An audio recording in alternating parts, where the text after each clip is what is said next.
Good morning. I'm Eric Reeser. Entering last night, the Seahawks were 0-172 in games trailing by 15 points or more in the fourth quarter.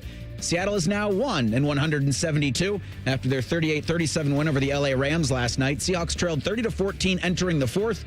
A punt return touchdown, a strange two-point conversion overturn, and a missed LA field goal sent the game into overtime at 30. Sam Darnold connected with Jackson Smith and Jigba for a touchdown, and another two-point conversion try was good to send Seattle to the top of the NFC. Week 16 in the NFL continues tomorrow with the Commanders hosting the Eagles and the Bears hosting the Packers. In the NHL last night, the third period woes for the Jackets continued. Minnesota scored 3 times in the final 20 minutes to beat the CBJ 5-2 at Nationwide. Columbus is at Anaheim on Saturday. This update is sponsored by BMI Federal Credit Union. Get a holiday loan and choose loan amounts from $1,000 to $5,000. Visit bmifcu.org/holiday loan for details. Your morning just got more interesting. Distilled and barrel picked for your listening pleasure. Bo Bishop, a local sports media legend. What William T. Sherman was to the Union Army, he is to Northern College football. A husband, a father, and middling youth sports coach. He's friends with Central Ohio sporting royalty. Talking to Ohio State Athletic Director Ross Bjorken. Coach Day walking on with us right now. Good to see you, buddy. Good buddy Austin Ward. My good buddy Tim May, the Tim May Show. The great Doug Lesmerises joining us. Hi, everybody. Dom Barry here. Oh, Reese came in and he handed me papers. Yeah, and then he said, "You see that button? That's the only button you need to worry about. Don't touch. There's 8,000 buttons in front of me." Oh, I didn't know what he was talking about. The one that says on. We blew the budget on this imaging, and only 2 guys answered our ad on Craigslist. Ryan Baker and Eric Reeser. Act accordingly. You're now listening to Bishop and Friends. Bishop and Friends is sponsored by Diamond Seller, your true jeweler for over 75 years. All right, let's do it live on a sort of Football Friday edition of the program. Bo, the boys with you for the next 3. Bake and Reese here as we would only have it that way. We are loaded up. Bill Bender joining us at 9:45. 10 o'clock, we will do a regular season Buckeye Blitz Put It to Bed edition. Our offensive players of the year, defensive players of the year, coaches who earned their courtesy cars, and so forth and so on. 10:30, Tim May is going to join. 11 o'clock, what we learned this week. And 11:30, Doug Lesmerises. Do you remember where you were a year ago, kids? Remember where you were a year ago. And you think about this Football Friday that we had and the Bells played, and all we heard all week was of a volunteer army that was invading, and that a broken football program was what was going to be here to greet them. And quite honestly, I remember doing this show a year ago vividly, and I remember us saying, I really don't know what we're going to get. I really wasn't sure. I don't think anybody was. I don't think anybody in a Buckeye Nation, not a fan, not a media member, I don't think anyone was sure what would come the following Saturday. You didn't know. Because the last time you saw them was the craziest result you've ever seen, in finishing with a plague flanning and all of the nonsense that followed that game. But you didn't know. You heard whispers.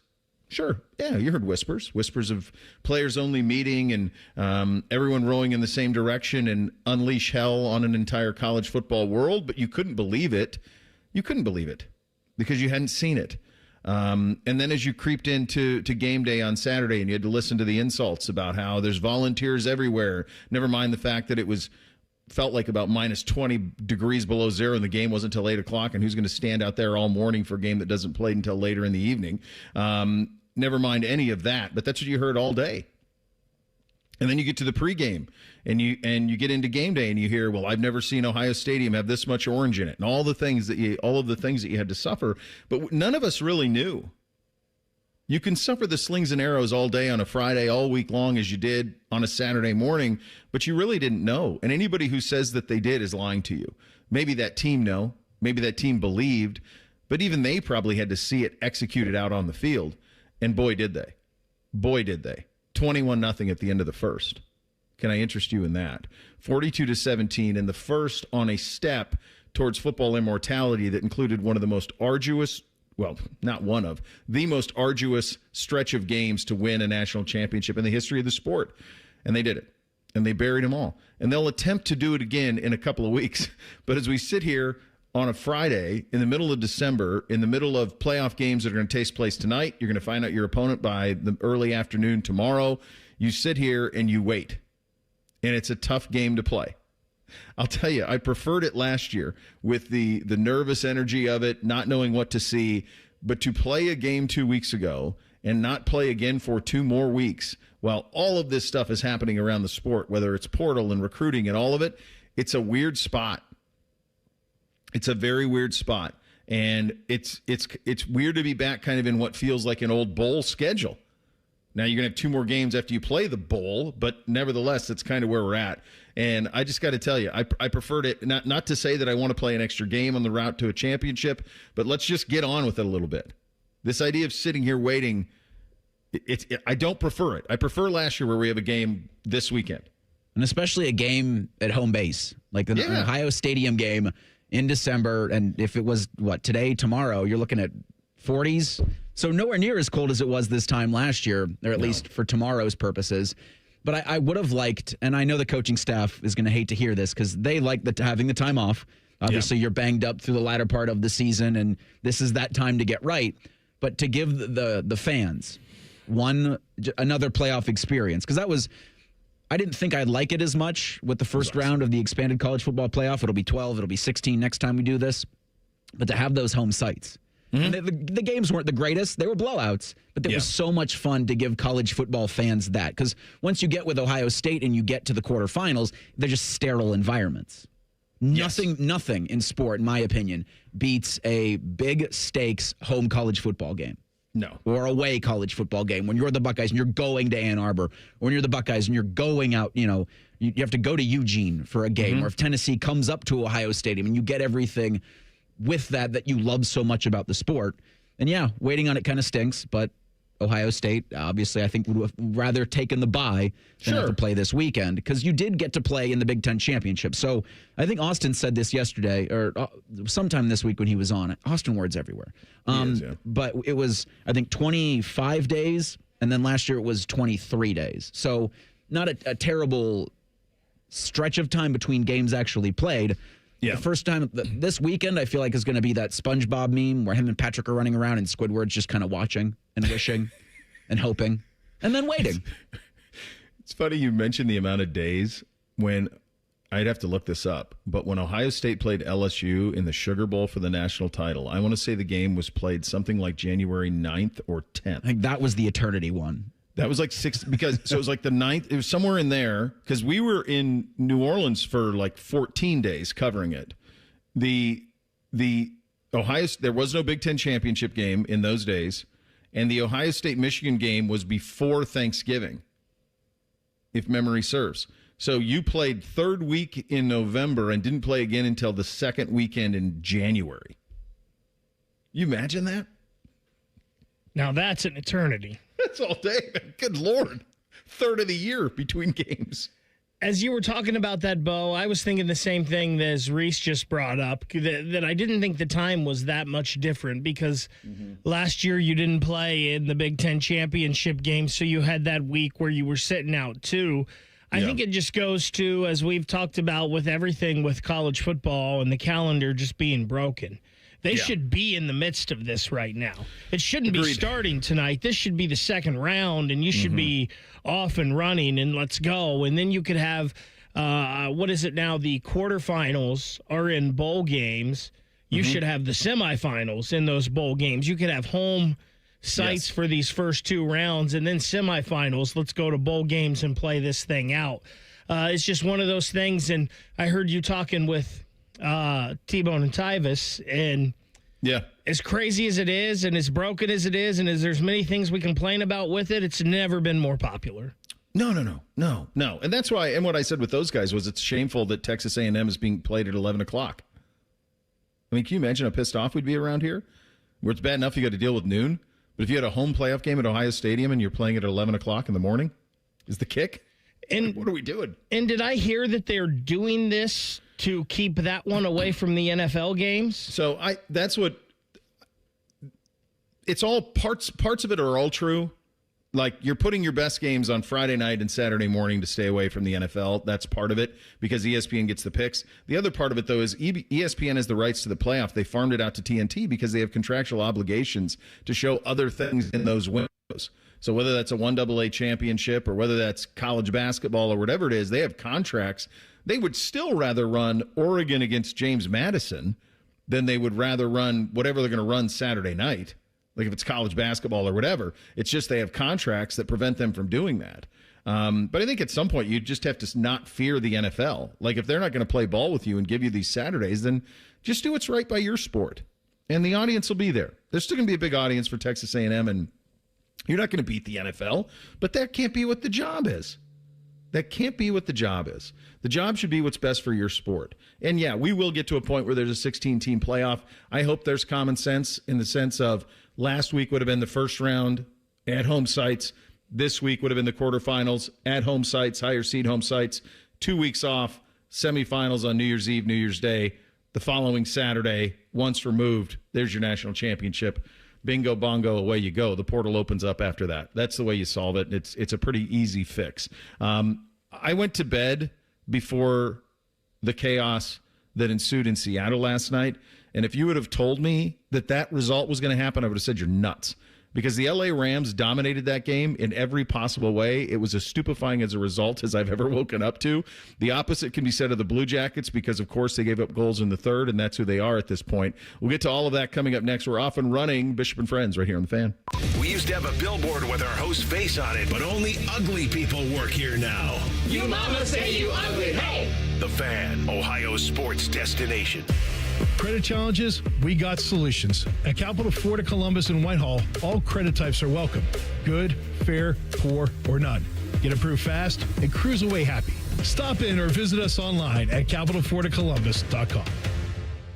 Timmy Hall here, proud to be back for my 4th year supporting Nationwide Children's Hospital and Light Up the Lawn, Light Up a Life. The holidays can be tough for kids and families spending it in the hospital. So now through December 31st, more than 100 giant illuminated butterflies will shine on the hospital lawn, each one sparkling to life with every single donation. When patients see those butterflies glow, they'll know their community's thinking of them, sending waves of hope and joy. So let's do this together. Let's light up the lawn and light up a life. Donate now at nationwidechildrens.org/give. Dormar, you're kind of hero.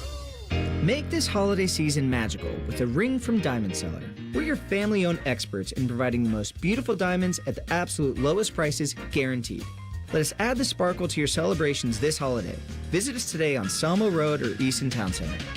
Get ready to play, win, and celebrate at El Dorado Sayada Downs, your ultimate Caesars Rewards destination. Earn rewards every time you play or dine with the most exciting loyalty program around. Take your pick from 1,700 hot new games, award-winning brews, and Guy Fieri's out-of-bounds 68-layer lasagna. And big news, Sayada Downs will host the prestigious Breeders' Crown in 2026, featuring 12 championship races. Feel the energy at El Dorado Sayada Downs, where Caesars Rewards never stop. Must be 21 or older to gamble. Gambling problem, call 1-800-589-9966. Visit Caesars.com/Sayada Downs for details. Dread the cold, frosty winter weather? You don't have to with a remote car starter from Columbus Car Audio and Accessories. Warm up this winter by pushing a button and stop scraping frosty windows and sitting in a freezing car every day. Get yourself the latest remote start and step into a toasty and defrosted car this year.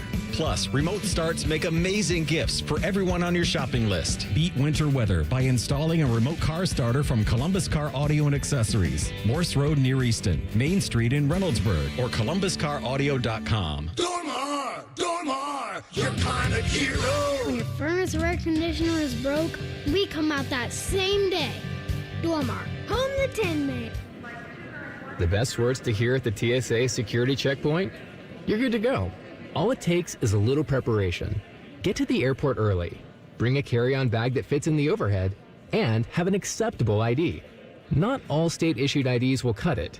Check out tsa.gov/ID and see which TSA acceptable IDs make the grade, like a real ID or passport. Before you jet, do a little prep, and you're good to go. Check out tsa.gov/ID or the MyTSA app. What's the best way to make sure you don't miss any of your favorite fan shows? Oh no. Download the Fan app, silly. Ah, damn it, I knew that. App Store, Google Play, or just scream right at your phone. Psst, you can also listen to Buckeye games. Do it now. All credit types are welcome at Capital Florida, Columbus, and Whitehall. From perfect scores to starting fresh, we'll get you driving. Shop our huge selection and leave in your new car today. Stop in or visit us online at capitalfloridacolumbus.com. 2 hours ago, Kyle arrived at the bar. Hey, what's everyone drinking? 30 minutes ago, Kyle got his friends another round of drinks. Cheers! 5 minutes ago, Kyle decided to drive home drunk. A minute ago, a law enforcement officer pulled up behind Kyle. Sir, have you been drinking tonight? A chain of events that began 2 hours ago is about to change Kyle's whole world. Drive sober or get pulled over. Paid for by NHTSA. Hi, the Scott Antique Markets are back again at the Ohio Expo Center, featuring hundreds of vendors with collectibles and merchandise from all over the world. The market is one weekend monthly, November through March. Build your family heirlooms. You can find everything that gets old. Just take I-71 to exit 111 to enjoy America's favorite treasure hunt. Visit thescottantiquemarket.com for more information. Come join us at the Ohio Expo Center for the Scott Antique Markets. It's huge. It's the Scott Antique Markets this weekend. Fan weather. From the Logan AC and Heat Services Weather Center. We are looking at some much colder conditions here for today as highs are only in the 20s here this afternoon. Winds will be fairly strong out of the northwest at 15 to 30 miles per hour, and that's going to make it feel like it's down in the single digits and teens here for your Friday. But we are looking ahead to some warmer temperatures here for tomorrow. Highs are back in the mid-40s, and that's a look at your 10 weather impact forecast. I'm meteorologist Aaron White here on 97.1 The Fan. Are you working? Because we barely are. It's Football Friday. Sponsored by Tansky Sawmill Toyota. Your home for football and quiet quitting. The Fan. Pull up a stool and ask the bartender for something neat. Because Uncle Bo is on the radio. This is Bishop and Friends.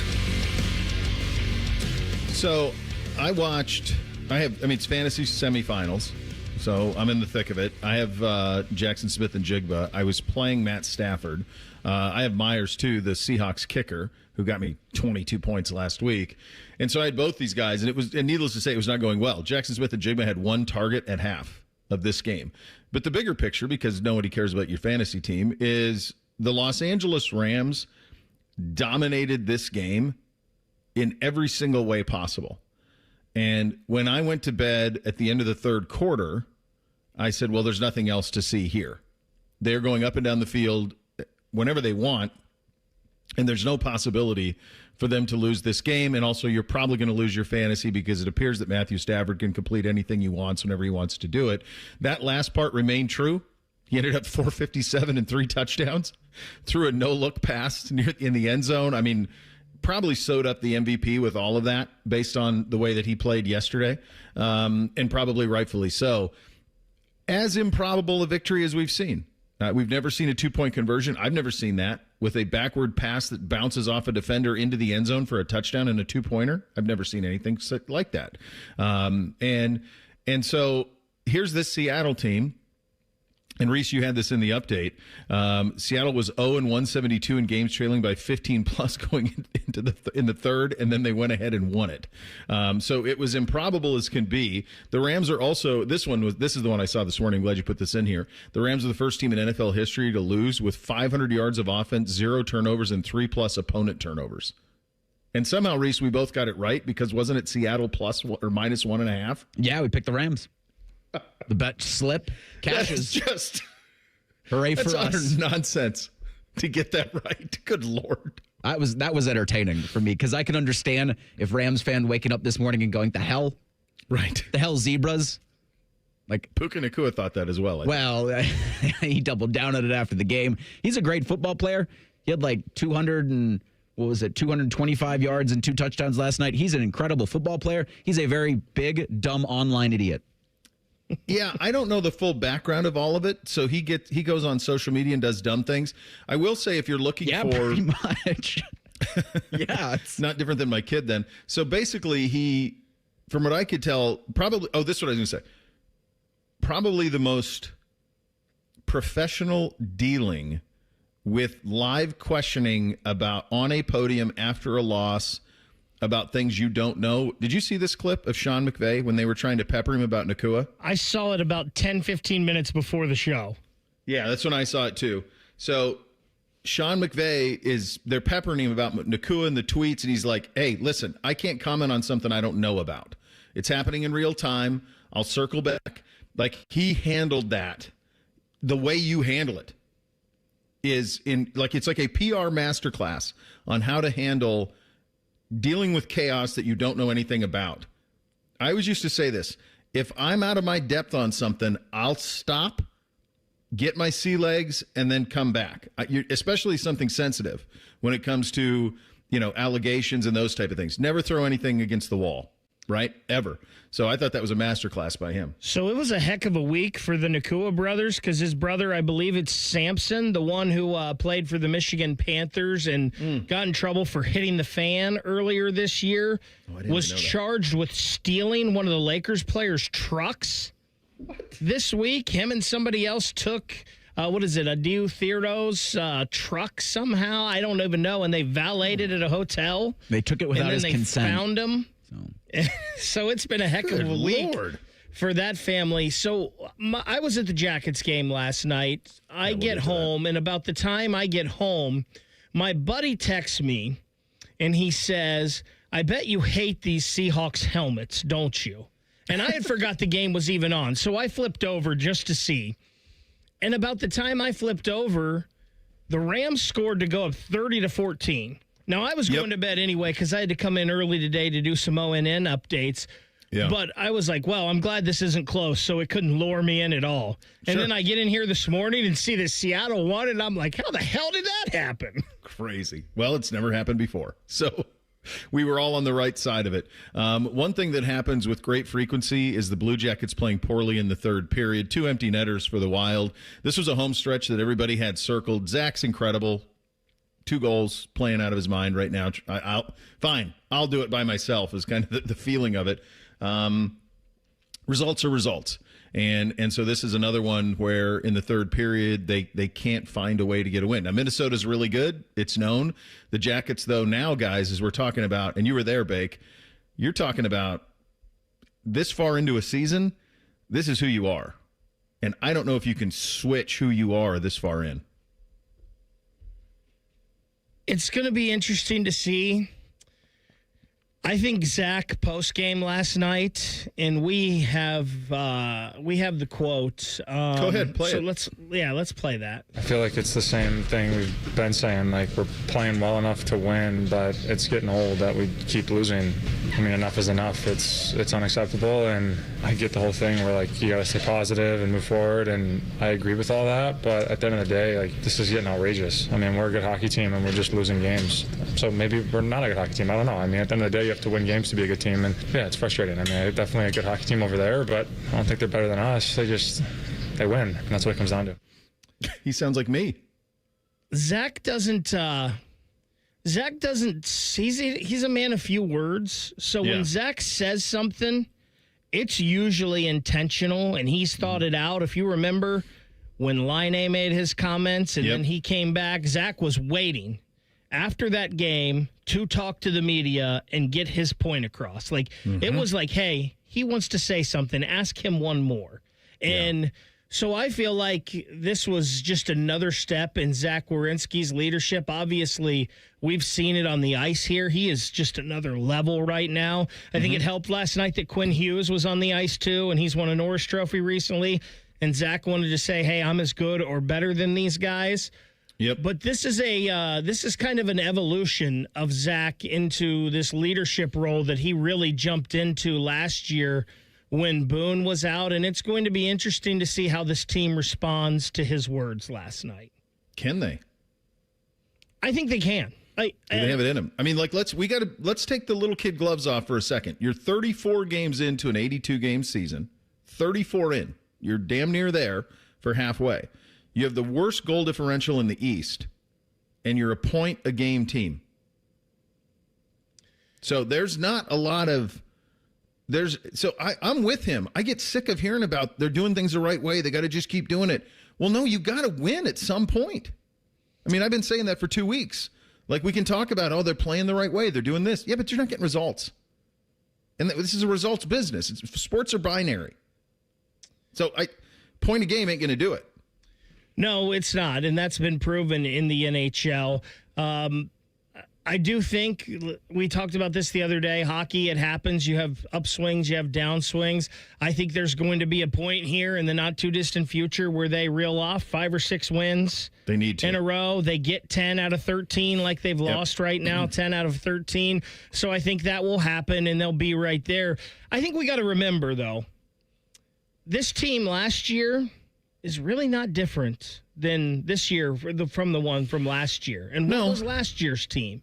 You were banking on these guys to take another step, and I think you're seeing it a little bit from some of them, but some of them regressed. And will Kent Johnson snap out of it? I don't know. We've started to see some life from Igor Chinnikov. It's going to be very interesting. All right, Reese, I want to ask you this. Your alma mater's been through it. You want to coach OU football? Anybody? Bueller? I got a great wristband system I use with third graders that I think they would thrive with. Let me ask you this. And when we talked about this yesterday with Brian Smith, you talked about some of the rumors that were out there. Mm-hmm. Why didn't they just make this public? Why didn't they just make this public 2 weeks ago? It's a good question. That's the only thing I don't understand. And you can see the date on the termination letter. You can see the date on Brian Smith's response to the termination letter. And then you look and you go, well, that's 10, 11 days after they removed it from campus. Mm-hmm. The way in which this was handled is not great. It looks bad for everybody involved. Certainly when we had Brian Smith on back in September and he espoused, family values, his behavior outlined in the termination letter certainly isn't that.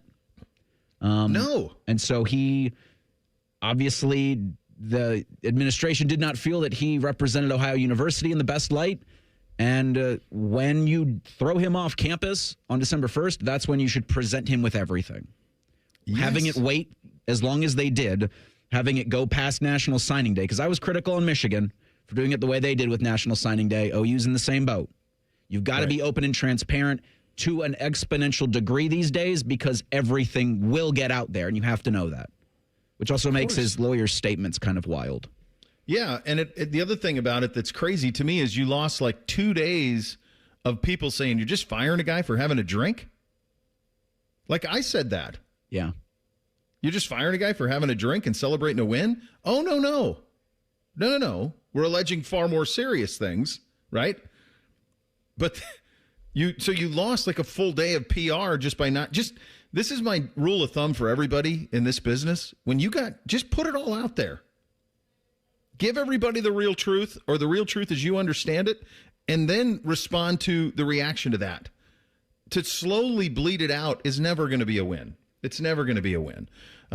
So in the end, what came to light yesterday was that Ohio, for cause, the firing of head football coach Brian Smith stems from a romantic relationship he had with an undergraduate student on campus and an allegation that he was intoxicated during a public appearance, according to documents obtained Thursday through a public records request. Now, he's said absolutely not. They're fighting it.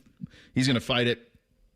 From the looks of this report, they have witness upon witness of all of this. How could that be damning to the university? I mean, I don't understand. I just how? Jeez. Third coach in as many years. So yeah. You look to the new athletic director too, right, Reese? Athletic director as of September, and I've said this. I think I truly do think he did what he thought was in the best interest of the university and the athletic program. I just wish more transparency had been involved from the get-go of this. Yeah. All right, we have college football playoff games tonight. Bama at Oklahoma. Tomorrow we'll find out who the Buckeyes are going to play down in the Cotton Bowl as Miami takes on A&M. We'll get you set in 2 minutes. Bishop and Friends right here on The Fan. At Great Lakes Hyundai, the savings are so good. Right now, save on new Santa Fe and Tucson's with 0% financing and make no payments for 90 days. 0%. Columbus or Dublin or glakeshyundai.com. With approved credit ends 1/2/26. 'Tis the season to be hungry at Roosters. That's why for every $50 spent on Roosters gift cards, you'll receive a $10 Rooster Buck back in your stocking. May your holidays be filled with friends and family, love and laughter, and of course, Roosters Wings. Go to roosterswings.com today or drop by any Roosters location to purchase your $50 holiday gift cards and receive a $10 Rooster Buck in return. Happy holidays from all of us at Roosters. Roosters, a fun, casual joint. 'Tis the season to not feel groggy. I know that's not how the song goes, but it's how the rush of the holidays can make us feel. Eric Reeser here and my friends at Hydrate Me Med Spa have the goods to keep you looking and feeling your best as the year comes to an end. 4 convenient locations in Central Ohio offering medical-grade IV and aesthetic treatments. If you're like me and get a little queasy at the thought of an IV, not a big needle person, I get it. But their staff of incredible certified nurse practitioners makes the process easy. Get your body ready for a successful holiday season by booking your drip today at hydratememedspa.com. Care Heating and Cooling. When you need a company you can trust, call 1-800-COOLING. Say goodbye to car care headaches with Carvenience from Hinderer Motor Company. This is Justin Hinderer. For only $49, we'll pick up your vehicle, leave you with a rental, and return it fully serviced and spotless. No more juggling your schedule or wasting hours at the shop. Carvenience lets you focus on what matters while we take care of all the rest, making life easier. Schedule your service today at HindererMotorCompany.com. Bishop and Friends is sponsored by Diamond Seller, your true jeweler for over 75 years. The Fan, Ohio sports destination. What's up? What's up, man? What's up with you? Sponsored by Newman Roofing. For all your roofing, gutter, or siding needs, call Newman Roofing today at 614-NEW-ROOF or visit online at newmanroofing.com. All right, here's what's up. Yeah, it's a football Friday. We got college football games that matter. They in a big way, not in a little way like the Bowls, but in a big way. It starts tonight with Alabama at Oklahoma. The Sooners have beaten the Crimson Tide the last 2 times they've played them. Kept them out of the postseason last year. From the eyes of some, should have kept them out of the postseason this year. The Saturday slate starts with a banger. It is Miami at Texas A&M. Criminally at noon. 3:30 will be Tulane at Ole Miss in a game that has already happened once this year. Ole Miss won that game quite bigly, but obviously a lot has changed from Ole Miss from that game to what they are now. And then the nightcap is James Madison at Oregon. The latter 2 games are on TNT and HBO Max, also True TV as well. The game tonight and the game tomorrow at noon are on ABC and ESPN. Do you have a rooting interest in any of these? Go ahead, Bake. Do you have a point? I was just going to say you said criminally in Miami, and I thought, wait a second, are we going back to the Catholics versus convicts era here? But who are you? Do you have rooting interest in the 2 games that are really interesting? I mean, it's certainly Catholics versus cultists. If we're going Miami A&M, no. Gig 'em, Aggies. Come on, gig 'em. Boy. Yeah. I mean, I get the appeal. Cults have an appeal, so. Their stadium's awesome. They get the crowd's awesome, but it's a strange operation for sure. I do not have a rooting interest in any of this unless there's some soft-earned dollars placed on any of these games later today. But no, I do not have a rooting interest. I think what we want is just good games, and I have a feeling there's 2 we're not going to get good games in. No. You're going to get good. I think you'll get a good game tonight. I think you'll get a good game tomorrow. I think the one tonight nationally is going to have the most interest because of everything around DeBoer.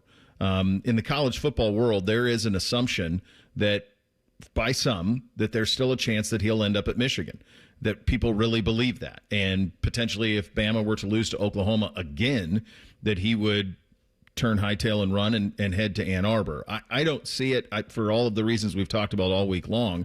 But certainly, if you are the head coach at Alabama, you can't lose to Oklahoma 3 straight times.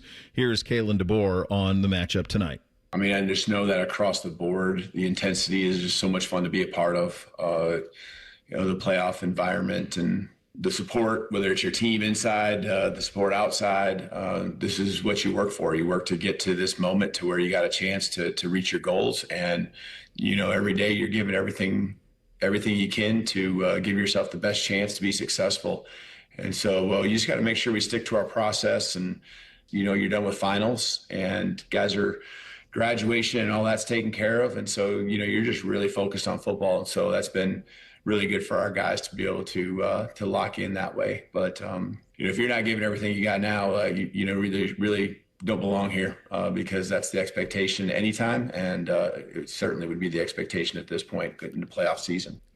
I'm always impressed when they remember to bring up the finals thing. It's a good job out of him because you've got Texas A&M over here announcing a contract extension for the highest paid wide receiver in A&M history.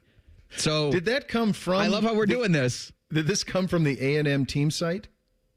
Like from their official account? I saw that this morning as well. Did that come from A&M or did that come from? It came from their collective. Their collective. Yeah. So they put it out there, but it's got A&M logo all over it, and we know how litigious these schools are when you use their logo in a way they're not thrilled with. Yeah. I don't understand that. I was talking about that with Brother Bone and Nephew Tyvis this morning. I do not understand what they're signing. Contract. I don't get it. But they can't. Because they can't. So I don't understand that. None of this is binding. What are we talking about? So strange. But anyway, he worked it in there. For Venables, Bake, you and I were on Oklahoma earlier this season, and a lot of that had to do with the belief that I had, and I think you did as well. Defensively, you knew they were going to be pretty good, but it was Johnny Mateer. Really liked him at Washington State. He came on like a house of fire in September, was a Heisman leader, the favorite for the Heisman at the end of September, and then he got hurt. And then, in my opinion, they rushed him back for the Texas game, and they haven't been the same offensively since. So this will be a battle of Alabama's offense and what can Ty Simpson get going versus an Oklahoma defense, and then can the Bama defense match what Mateer does offensively? I can't imagine the type of distraction that is at Alabama. I mean, around DeBoer for sure. All sorts of innuendo and rumors out there on Ryan Williams looking for another landing spot, potentially could be here. There's a lot going on behind the scenes on these campuses with free transfer and all of this stuff that's going on, but especially at Alabama. I think he's got a real uphill road to get that team all. If he can get them all rowing in the same direction tonight, that's a hell of a job of coaching, because there are distractions everywhere down in Tuscaloosa. It's going to be tough, especially against a team that there's some kind of matchup issue here, because you've lost 2 in a row to them. Mm-hmm. And Alabama hasn't lost 3 in a row to a team since the Tommy Tuberville-Auburn teams. I want to say it was back like 04, 05. It might have been a little sooner than that, but It was Tuberville and Auburn. So that's something that does not happen a lot, is 3 losses in a row to one team for Alabama. And you mentioned there's all kinds of smoke around their head coach and some of their players. What's going to happen here? I don't know if Alabama has enough offensive firepower right now to go against this Oklahoma defense, though, because the one thing we know is this Oklahoma defense has been really good, regardless of what John Mateer and the offense have done. Yeah, that's a fact. The other one is much more fascinating. Pressure for different reasons on both.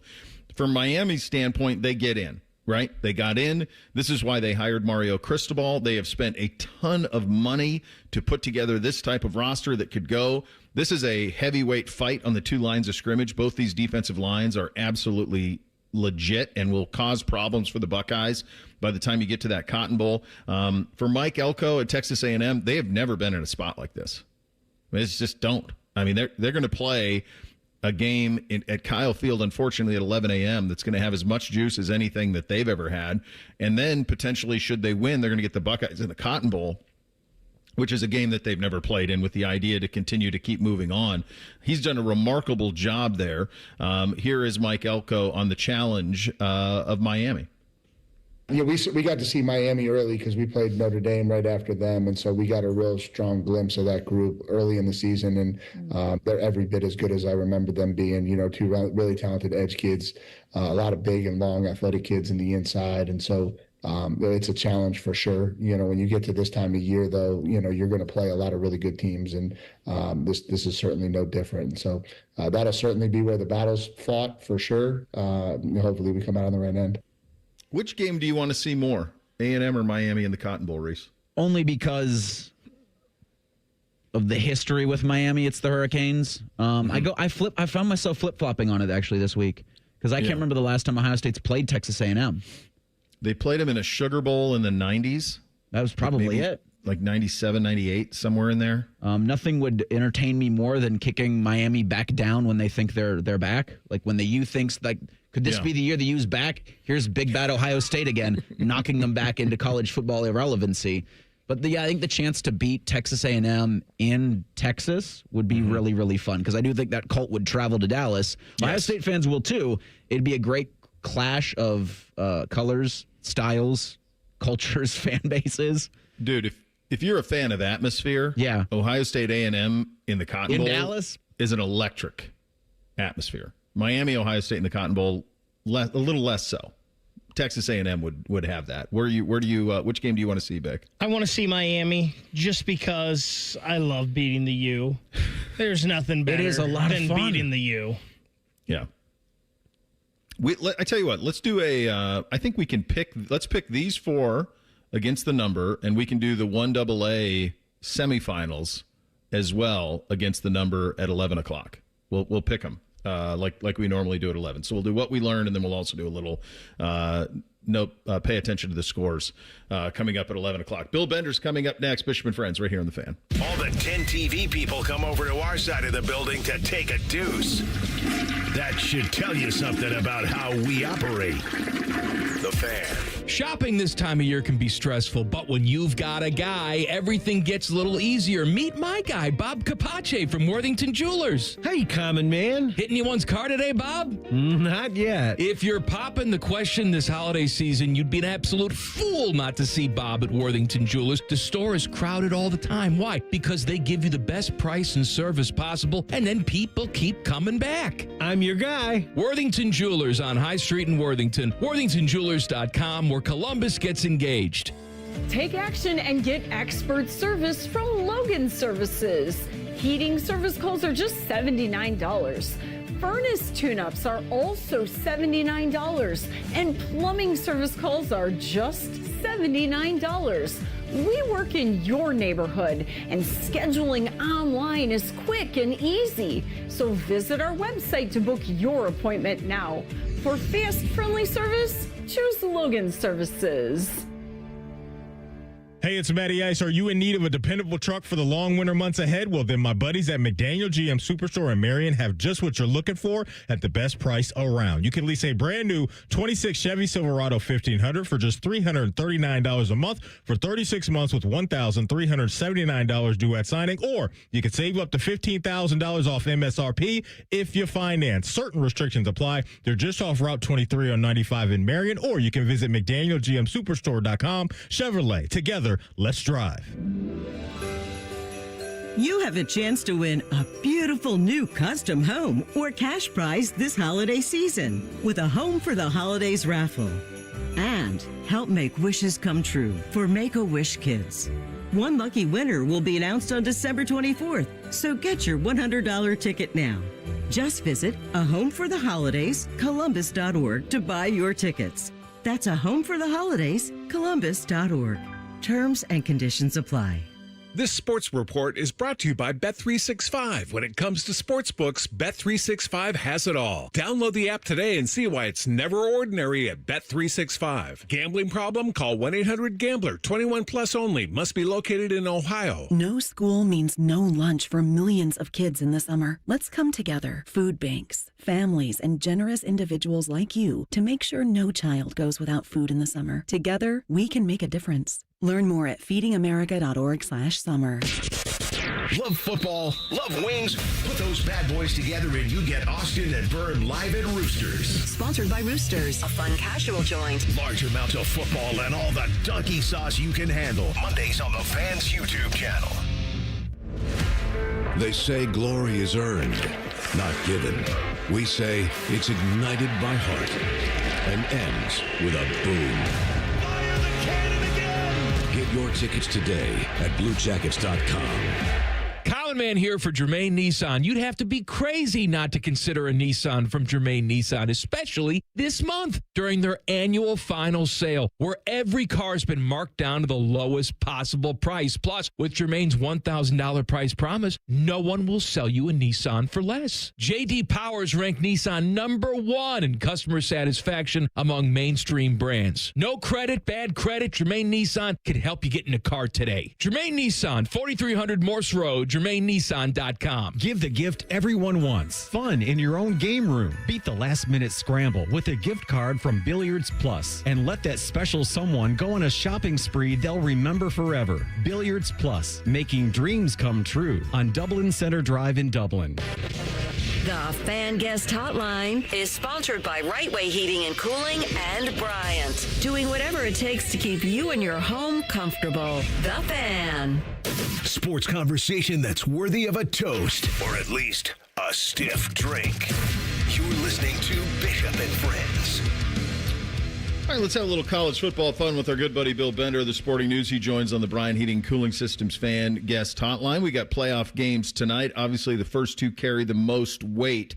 What a wild circumstance we find for Kalen DeBoer, my friend. All of these rumors about Michigan, and before that was Penn State, his rumors of his roster being pillaged and guys on his roster seeking to play elsewhere, and all the while you're in Norman tonight. What do you make of the pressure that is on DeBoer and the Crimson Tide tonight in Norman?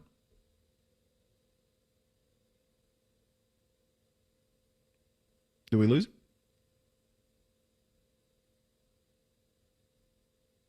I think we lost Uncle Bill.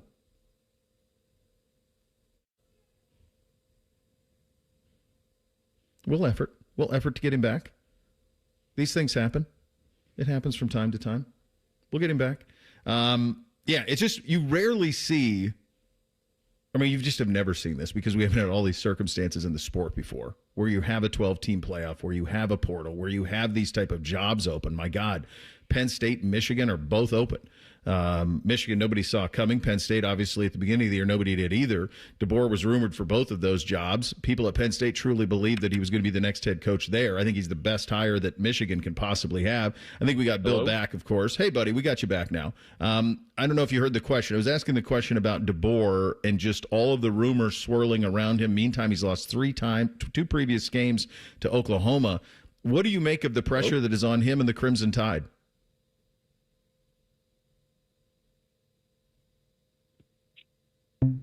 All right, I think we're having some phone problems, boys. Get the top men in there, Bake. Working on it, as always. Reese, where are the top men? They might be off. Top men are off? I don't know what's happening in the building. Well, I was on with T-Bone and Tyvus, and I said there's a Kennesaw State game we could have played instead of us. Just roll right into that pregame. Well, that pregame's probably going on right now on the Owls Radio Network. Kennesaw State and MAC champion Western Michigan playing in Conway, South Carolina at 11. See, there you go. That's all you need. Run that out there. Guess you go to the Broncos Radio Network, dip in, see what they're talking about. Obviously having some phone line issues here, but this game tonight's got a lot of juice to it from the pressure that is on both of the programs involved. Okay, now we have Bill. I can hear him saying hello. Can you hear me, Bill? No. We're broken. We heard him. I heard him say hello. Yeah. We got a broken operation, gentlemen. We're like the Titanic. Play the violins. Yeah. Yeah, he's not there. Or he can't hear me. Sorry, one Bill. of the two. Yeah, it's definitely on our end. Yeah, well, clearly. Yeah, I mean, because I've heard him say hello 3 separate times. So we just apologize to Bill, and we'll work it out another time. All right, let's try it again here. It looked like somebody routed the phone wrong, so let's try it one more time. I'm here. Hello. There he is. Bill, can you hear me? I can hear you. What a time to be alive. What a time to be alive, my friend.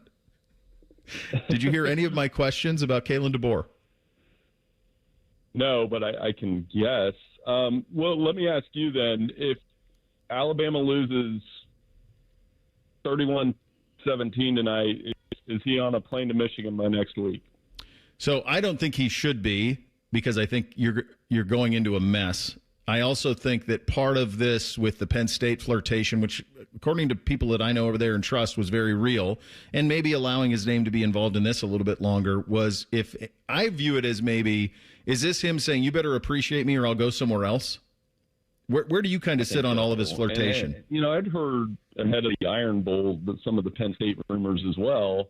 Yeah. And here's the deal that I think it goes to the heart of Kalen DeBoer. He probably fits better at Michigan or Penn State, but I don't see him as the type of guy that would just walk away and leave Alabama. I mean, they did make the playoff. They did make the SEC championship game. He did silence some critics, but at the same time, this was a fan base that was trying to fire him after the Florida State game in week 1. They were, and he's got a coach in the same town with Nick Saban going to football games. The reason I thought of Bowden is because Bowden left Tallahassee. He moved. I mean, he'd lived there for the whole time he'd been at Florida State, same house. He moved to Birmingham and Panama City, and he stayed out when he left. And Saban's not doing that. He's in his own backyard. So I think that all of that I get is tough, but I think that's nothing in comparison to what you're going to inherit at Michigan. So that's the backdrop of that one. From the Ohio State perspective, I think everybody wants to see, a lot of people it feels like want to see Miami just because of, the symmetry from the first national championship, the national championship Tress won. What chance do you give them going into Kyle Field tomorrow? Can't turn the ball over. They have to handle the crowd. That's a pretty even game. Mm-hmm. I think between Marcel Reed, he's only taken 10 sacks all season. So Miami will have to get after him a little bit. And then on the other side, Carson Beck only had one interception in their last 4 games. I'm with most people around here. I would love to watch Miami and Ohio State. I wanted to watch that in September when Miami was one of the better teams in the country because of what they have up front with the Reuben Bain and Francis Malagoa. They had 4 guys on our All-American team. Ohio State had a couple more, but you know what I mean? There'd be a lot of NFL talent on the field. That was really cool to get, and deservedly so. He's been exemplary this year, and I actually thought Sonny's been better the last 3 or 4 weeks than Arvell. I thought he was the best player on the field in a couple of those games, and to get him on there, good Pickerington kid, and get him on that was really, really cool. What do you make of Ohio State sitting and waiting, and kind of all of these top 4 seeds who just have to sit here and wait, and certainly remembered what happened a year ago with those games? Yeah, I mean, they're in the reverse rule now where they get to sit out this first round, and that's fine. I'm sure, it's one step closer. They go down to the Cotton Bowl. I asked Bobby earlier this week, if Texas A&M wins, what's the crowd going to look like? And I still think it would be at minimum half Ohio State fans. I'm not as worried about that. I do think the edge of losing a game and the fact that they didn't give up more than 16 points in a game this season really helps. You mentioned Sonny, Arvell, Caleb, Caden, Curry's, all on our All-American team. When you have that many difference makers on defense, it can carry a playoff run. And yes, our choice on Sonny was the back half of the season, he was as good as anybody. It was nothing against Arvell. It's just you're trying to squeeze all of these guys on the All-American team. It's really hard. Yeah, it is. And he deserves, like I said, I thought he was the best defensive player at times over the last month that they had. And certainly in the big games, he was unbelievable the way that he played down the stretch, which we'll talk to you again as we get into this thing. But just as you see this bracket lay out, whose path do you like the most? I kind of I don't like Indiana's because I was saying, and Bo, the lines too, if Alabama wins, what do you think that line will be? 3? At most. Yep. So their path won't be easy. Georgia and Ohio State, because I think Georgia wins a rematch with Ole Miss if that happens. I think Ohio State wins either way against the Cotton Bowl, and then that becomes the game that defines the bracket. I would think that Georgia, Ohio State would be viewed in television viewers, streams, whatever, as the national championship game. I think that's because most people believe the winner of that game probably wins it all. Yeah. I really, the team I'm most curious to see how they play is Texas Tech, just because they've annihilated everybody they played. Their only loss is at Arizona State without Leavitt, or they didn't have Baron Morton rather. And that's it. And they've annihilated everybody. But now if you're like them against Oregon, now we're talking. Most excited to watch that game, period. Yep. Because for Oregon, they're going to win on Saturday. Then you get into this matchup. I was around Jacob Rodriguez's family a little bit during the Nagurski presentation last week, and they're really good people, and he's a really good kid. So, I know our linebackers on our All-American team are all quality humans, and that makes you feel better because those guys are violent on the football field. But I really want to see what that Texas Tech defense does against Oregon. Can't wait to see it. And by the way, if the first round goes the way I think it will, Texas A&M wins, 7 of the 8 teams in the quarterfinals will be from the Big Ten and the SEC. Yeah. Well, that would make sense. Certainly. Our apologies on the phone, buddy. That's all on our end.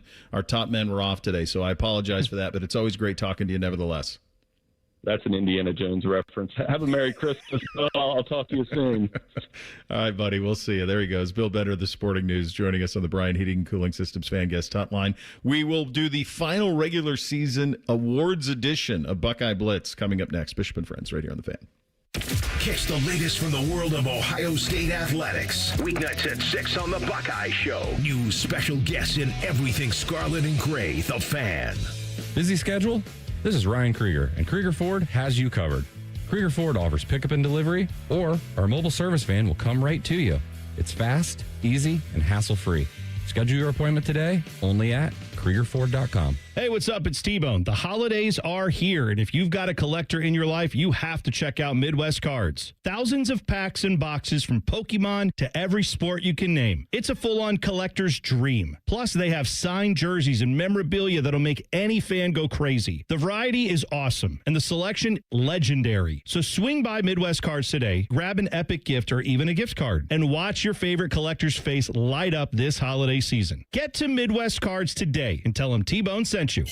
This Christmas, get a bonus AI Essentials course when you enroll in any My Computer Career IT program by the end of the year. That's a $3,900 value. Attend classes online or on campus. Enjoy lifetime job placement support and IT certifications in high demand. Go to mycomputercareer.edu today and take the free career evaluation. That's mycomputercareer.edu, an elite CompTIA certification partner. Conditions apply to AI offer and financial aid is available to those who qualify, including the GI Bill. Pain has a way of stealing the moments that matter the most, especially during the holidays. It's not just your knees, back, or shoulder. It's time with family and friends. But 2026, that can all change with your body remembers how to heal. It just needs a little help finding the way back. QC Kinetics here in Columbus believe relief doesn't have to come from surgery or pain pills. They use your own body's natural healing ability to repair and restore what's been lost, helping you move, live, and feel like yourself again. It's your body's comeback story, powered by the very cells that built you in the first place. No surgery, no pain pills, no long recovery. Just your body remembering how to feel alive again. QC Kinetics deliver long-term relief. Finally, make the new year your turning point where pain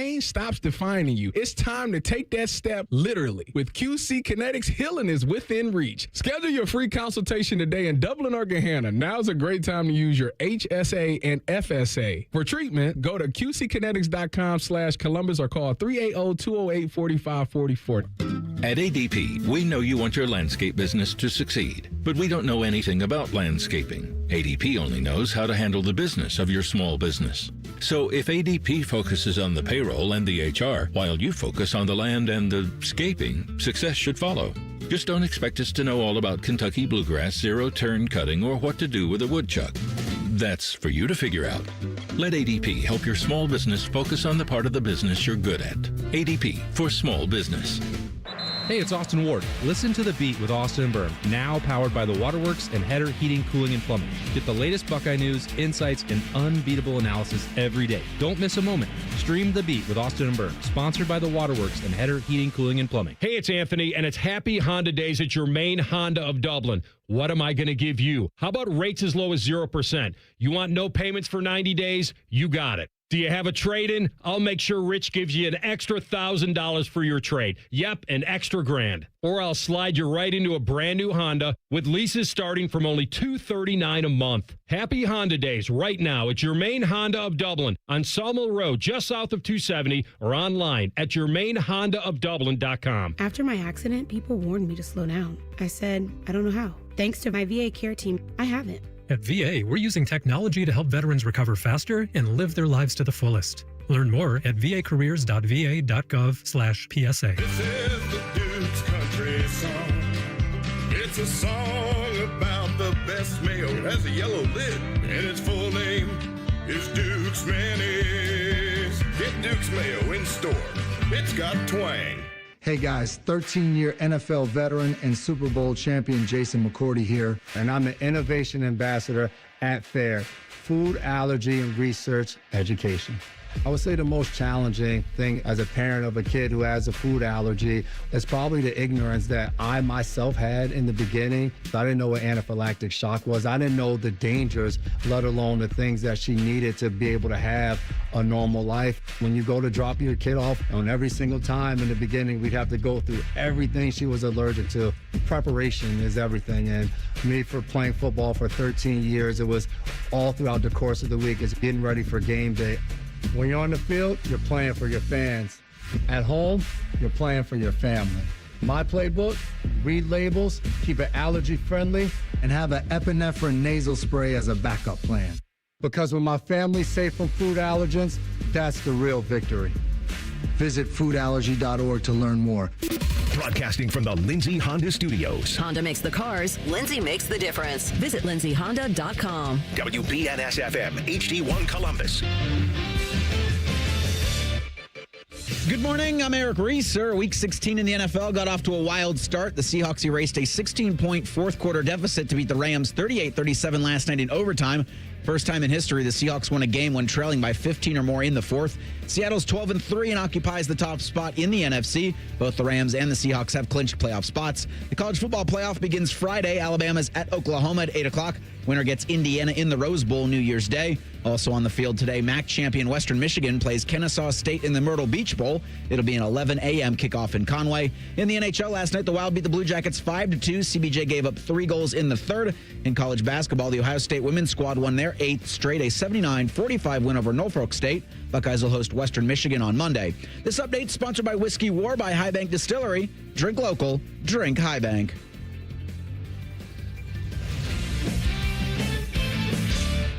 The uncle you never knew you had. The friends you kind of wish you didn't. This is Bishop and Friends. All right, second hour here on a Friday edition of the program. Let's do it one last time and blitz the Buckeyes. Bishop and Friends present Buckeye Blitz. Sponsored by your Central Ohio Toyota dealers. Visit Toyota.com. Toyota, let's go places. All right, final regular season edition. So, of course, we will do this again for the playoff games that come as long as they go. So 3 more of these we're planning on doing. But in terms of the regular season put it to bed edition, this is it. We do this well. What did we do well this season, Bake? Play defense to the tune of the number 1 defense in the country. Scoring defense, rushing defense, passing defense. We did it all. And when you've got 8-0-2 running around back there, it's easy to see. But you saw Caden McDonald develop. You saw Kenyatta Jackson and Caden Curry develop. You saw Davison Igbinosun cut down on the penalties. Jermaine Matthews kind of become a star. Devin Sanchez growing, Peyton Pierce growing, some of the younger guys, the next guys. This defense was elite. Yeah, that's the obvious one. I do think, as to not piggyback off of that, I'm going to say Ohio State's the most talented team in the country. So Ohio State acquires talent better than anybody. Yes, they do. Both of those things are true, and both of those kind of get to, I think, the right answer here. But the thing specifically that I want to kind of bore in on a little bit with the defense is the red zone defense. I've never seen any team around here in all my years covering that's better in the red area defensively than this one is. They just turn the faucet off. If you get down there, the faucet gets turned off. It's a field goal, and we're going to trade 7 for 3s all day long. What Matt Patricia did with this defense, and this goes to Reese's point on acquiring talent and Bake's point on in terms of all of putting that talent in the best position to succeed, it was a masterclass this season. Won't beat Georgia. I assume that's who they're going to play in the national semifinal if they continue to do what, Bake? It's the thing we've talked about all year, and I'm going to call it red zone play calling. I think we just got to do better. Don't get gimmicky. Don't overthink it. Leave 4, leave 17 on the field, leave 25 on the field. When it gets hardest on the field, you need your best players. Leave them in there and just continue to play ball. Another thing I don't want to piggyback because I had written down forget 4 and 17 in the red zone. Won't beat anybody, really, if we don't not take the points. At this point, I don't think you're going to be outscoring teams by the margins you were in the regular season. So this will be situations where if you have a chance to take some points, just take the points. I think it's a really good point out of you, Reese, because the other part of that, of just take the points, is the way that they play. Because they don't play with tempo, because there aren't enough possessions. You can't go empty-handed in the red zone. If you're going to have 60, 70 plays and you're going to play tempo, fine. Then you can go for it all the time and try to get 7s over 3s. But man, when you don't have that many possessions, you can't have them come up empty. I think both of those things combined, again, are kind of where we're at, and I think we're all kind of on the same page with this. You've got to be better in short yardage. Like the 4th and 1 stuff, they have a month to figure out something that works there, and they need to get that sorted out. It's kind of the only Achilles heel that this team has, in my view. It's just short yardage. It's red zone. We've called it the short red zone all year, and that continues to be a problem for this team. I'd like to see more. What would you like to see more of, Bake? I'd like to see more of, as Reese puts it, the bomb. I'd like to see him open it up. I'd like to see him go fast, pedal to the metal. I want to see this offense run like the Ferrari it was built to be. Mm-hmm. Yeah, I'll zero in on it a little bit more. I want to see less huddle, or I want to see more or less huddling. To do another another double negative. Let's up the tempo here. I think now you're not playing to extend the season. Now you're playing every game to extend your season, but you're not looking at an extended season. You're looking at a one-game do or die. Yeah, I think at this point, every game, what I'd like to see more of is this team be what it was built to be. And you're going to be playing in domes from here on out. Unless you get to, national championships, Miami. So climate controlled or as close as can be. Take full advantage of that. And we've talked all year about the football Ferrari. Get it on the Autobahn and let it go. Coach who earned his courtesy car this year, who do you got, Beck? I feel like going first, this is too easy. It's Matt Patricia. What he came in here and did with this defense and those players in 1 year was just remarkable. It's the obvious one. It's Matt Patricia, the job he's done. I'm going to give it to, now that I think about it, because I don't want to piggyback off of one I think you might do, Tyler Bowen. I think did an exceptional job with the offensive line, having to cobble it together. And I think if you listen to, again, the person that's everywhere is Austin Ward.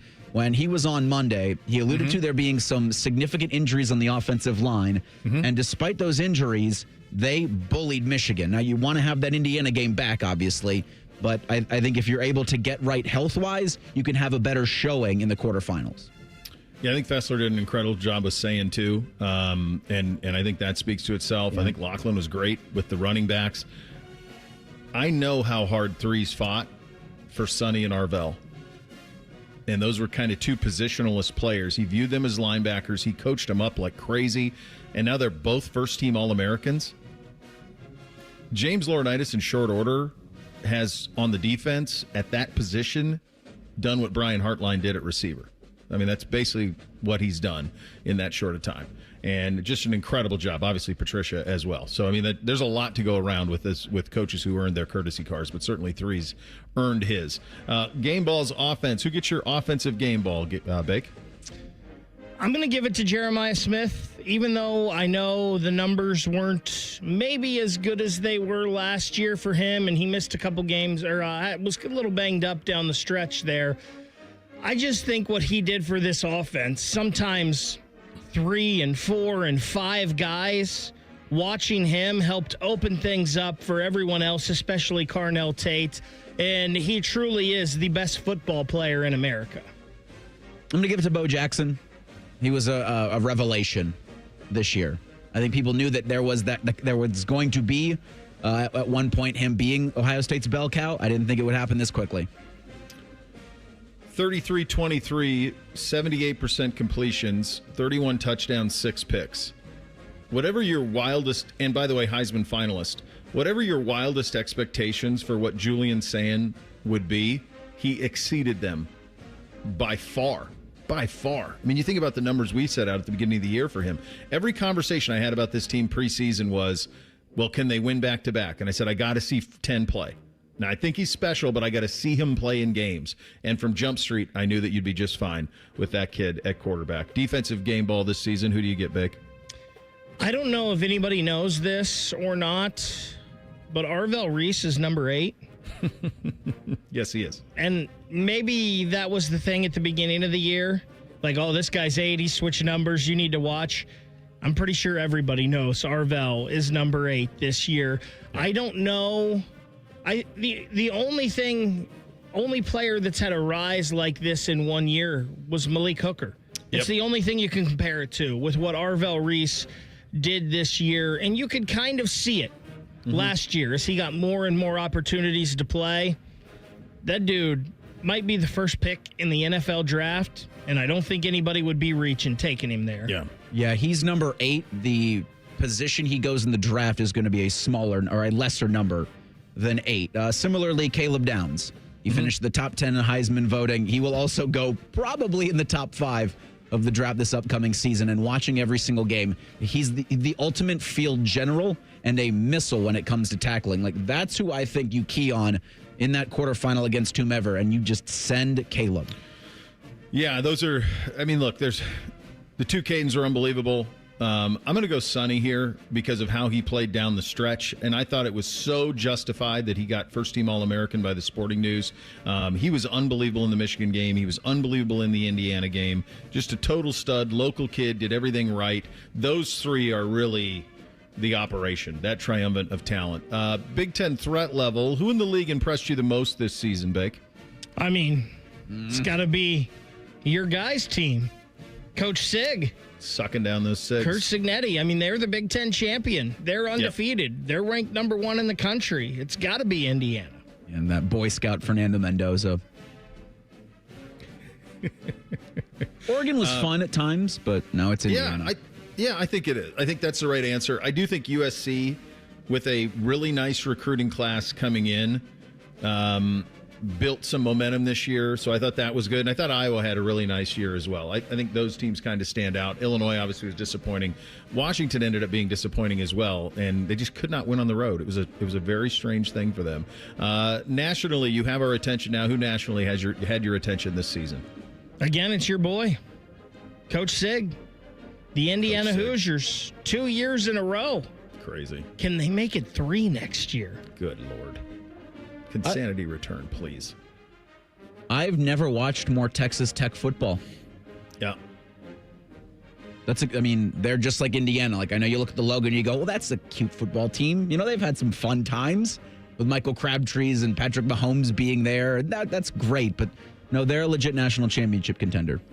Yeah, I actually went Texas A&M and Texas Tech from the standpoint of I don't think either of those are going anywhere. In an era where money talks most, they're always going to have it.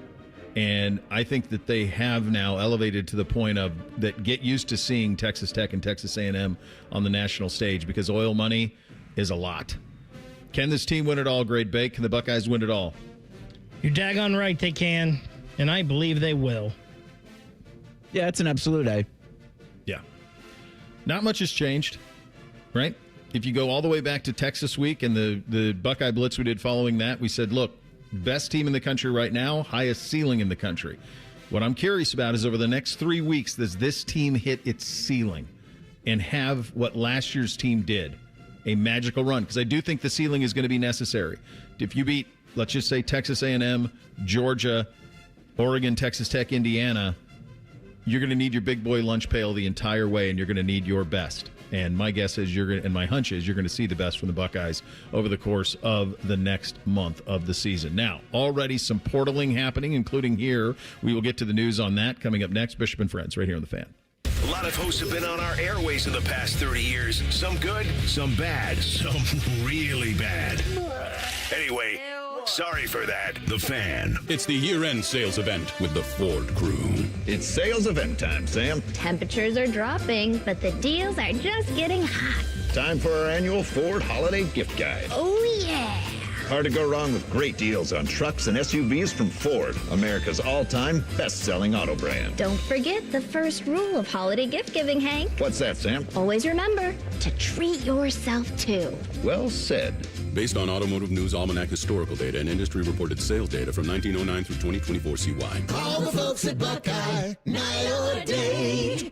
Hi, this is Max with Buckeye Heating, Cooling, and Plumbing. We want to wish the community, our clients, and our team a Merry Christmas and Happy Holidays. We're incredibly thankful to serve such a great community with such an amazing team. It's an absolute pleasure. Thank you for being you. And when you need us, call 614-683-9911. Call the folks at Buckeye, night or day. Hey Columbus, it's Lorenzo Stiles Jr., Ohio State student athlete. Football runs deep in my family. My dad played here, and now my brother and I are proud to carry on that tradition.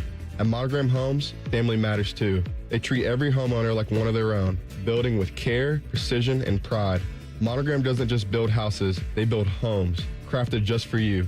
So whether you're starting your first home or designing your dream space, Monogram Homes has got your back every step of the way.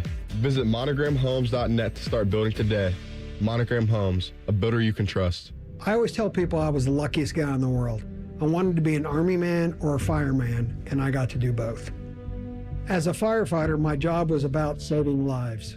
I never thought one day I would be fighting for mine. After spending his career answering the call to save others, Ken was diagnosed with ALS. Now he's facing his biggest battle, for more time. For 70 years, Muscular Dystrophy Association has been answering the call to help people live longer and more independent lives. MDA means to me hope.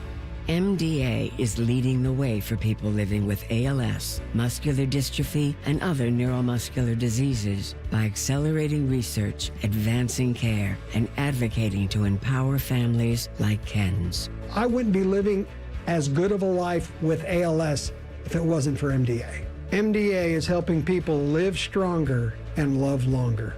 Learn more at mda.org today.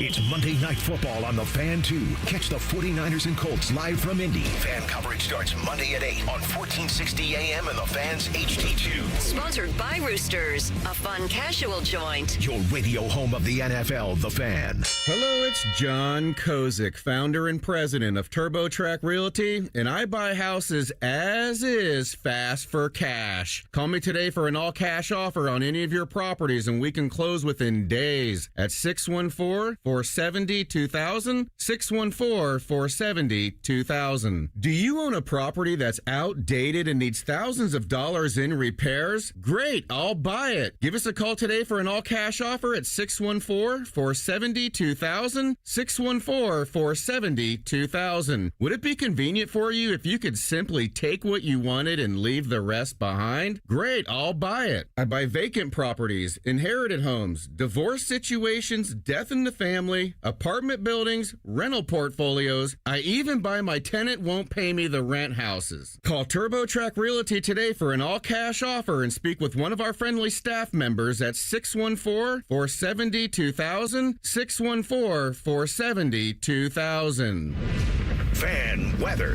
From the Logan AC and Heat Services Weather Center. We are tracking some very cold conditions here for today as highs are only in the 20s, but it will feel even colder. Winds out in the northwest at 15 to 30 miles per hour, making it feel like it's down to single digits and teens here for your Friday. And then as we head into tonight, we're tracking partly cloudy skies, lows down in the upper teens to lower 20s here for your Saturday morning. And that's a look at your 10 weather impact forecast. I'm meteorologist Aaron White here on 97.1 The Fan. It's Friday and there's football. I shall call it Football Friday. Sponsored by Tansky Sawmill Toyota. Your home for all things football. The Fan. First Friday miracles are always better with Uncle Bo. This is Bishop and Friends. Indeed it is, and we are proudly sponsored by our great friends at Diamond Cellar, your true jeweler for over 78 years. Still time, kids. I'm stopping by tomorrow out at Easton. Got a little pickup for the Blondie. Don't worry. She's the kids are off today. They don't even know what I'm doing. They have no idea. It's Christmas break is here, and you got to work, Dad? It's NBC's birthday. When can we open presents? I'm on the air. So you want to wait? Fine. No. Yeah, the show just started. That's true. First segment. Where's Dad? What have you been doing all morning? I thought your show started at 10. Did you see this tweet? This is a funny tweet. This was Yahoo Sports an hour ago. Texas quarterback Arch Manning will take a pay cut next season to support the Longhorns' pursuit of a national title. I think the performance review probably reflected that. I'm sure. how does that take place? And so they're championing it as he's doing the right thing for his program. The other thing that's crazy about it is like his two uncles always made sure they maximized their money. It was actually Brady who took less. Yeah. Peyton and Eli both maximized what they could make. Obviously, he doesn't need it. But like he was reporting that he was making over $6 million last year quarterbacking Texas. So now he's putting some of that money back into his own program so they can sign players and retain their own guys. Real selfless. Looking at you, Julian Sane. Jeez. Where's that? So stupid where this sport is. My God. A couple other things in the portal news. Ohio State finally hit with it. Wide receiver Bryson Rodgers announced he's entering the transfer portal. 6'2", 192-pound Rodgers is going to have 2 seasons of eligibility left. Put his name in the portal following his first season in town, too. I had forgotten about that, but he did. He was Buckeye wide receiver number 4, 6 catches, 79 yards in 2024. So he enters the portal. I'm curious to see. So the portal opens on January 5th? I think 2nd. 2nd? Yeah, that's that first Friday in January. Okay. Actual Friday, though, right? Not not that Wednesday. Not the Wednesday. Right. So on that Friday, how many of the guys who play this weekend and that play in the quarterfinals pop in Friday? Because remember, last year the portal was in December, which forced Bo Prabula to jump into the portal last year at Penn State, and then Penn State did not have a backup quarterback for the college football playoff run. Ironically, Bo Prabula is back in the portal after a season at Missouri, and a season where I thought he played pretty good. I know he dealt with injury. I kind of lost track of them once their season became irrelevant, and I know that he got hurt, but that did surprise me that he popped back in. I wonder if he's going to Virginia Tech.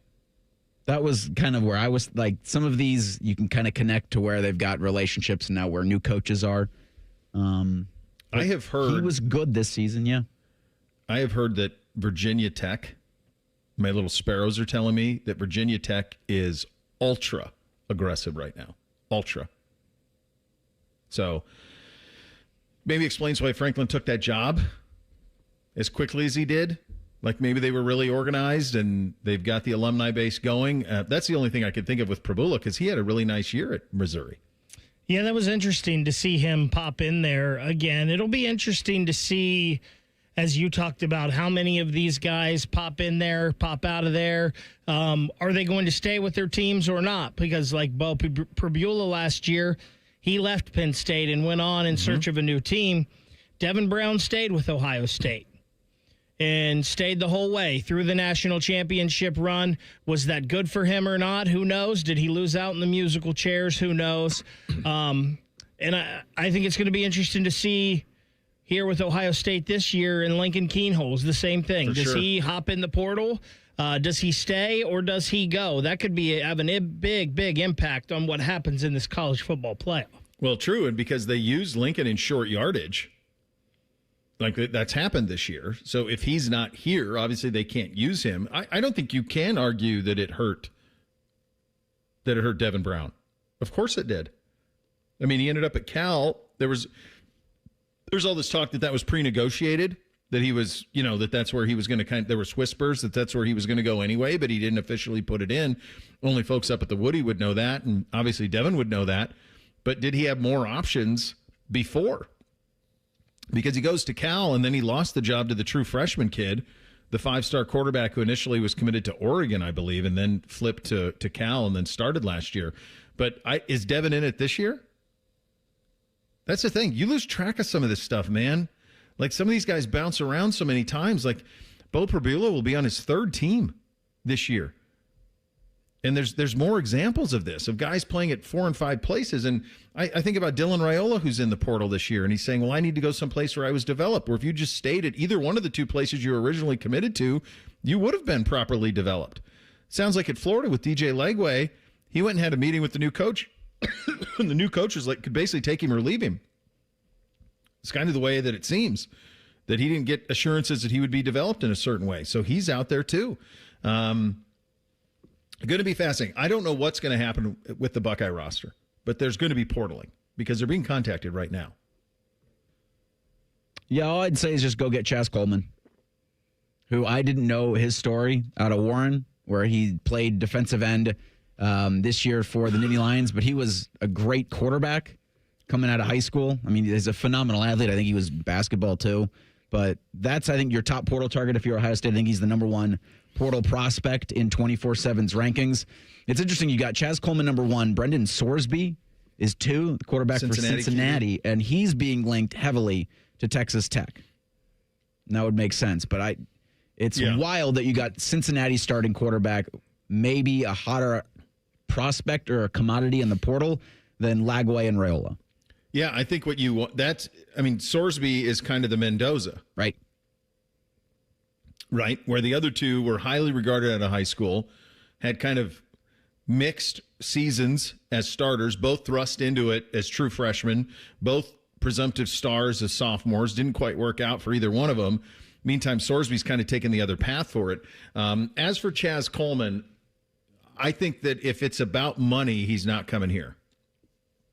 If his primary focus is financial gain, then, again, I go back to Virginia Tech. I mean, James Franklin won the recruiting battle for him. He committed to Penn State to play for James Franklin. And, again, everything I'm hearing on the Virginia Tech side of things is they are flush with cash that they are throwing around. So I come back to – I think it's going to be an Ohio State-Virginia Tech battle for him, and then it'll come down to what matters most. If what matters most to him is maximizing his value, I don't think Ohio State can match the offer that Virginia Tech's going to throw at him. By the way, all of this happening without salary cap, without knowing no ability to verify what's being offered. Anytime I hear from somebody who I trust and they say, oh, yeah, they're offering, this is a made-up number, this isn't scores, they're offering $6.7 million for Chaz Coleman. Who's verifying that? How do you verify that? Just word of mouth from the kid? I'm like, can you imagine trying to do this? It's nuts.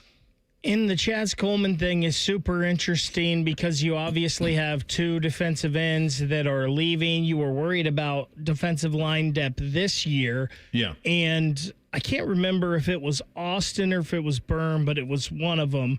They said, look for Ohio State in the portal this year to focus on the defensive side of the football. If there was an offensive lineman or two that made sense, yes, but they said the defensive side is where Ohio State will focus most of its resources. That's fair. I would also say big game hunting wide receiver. Pay attention to that. I'd give you little scores on that one. Tim May in 2 minutes. Bishop and Friends right here on The Fan. Matty Ice here. The end of the year has almost arrived, so it's the perfect time to head up to McDaniel GM Superstore in Marion, where the savings are rolling all month long. You can lease a brand new 26 Chevy Equinox for just $225 a month for 36 months with $4,369 due at signing. Or if financing is more your style, grab it for only $225 a month for 84 months with $1,000 due at signing. Certain restrictions apply. They're just off Route 23 on 95 in Marion, or you can visit McDanielGMSuperstore.com. Chevrolet. Together, let's drive.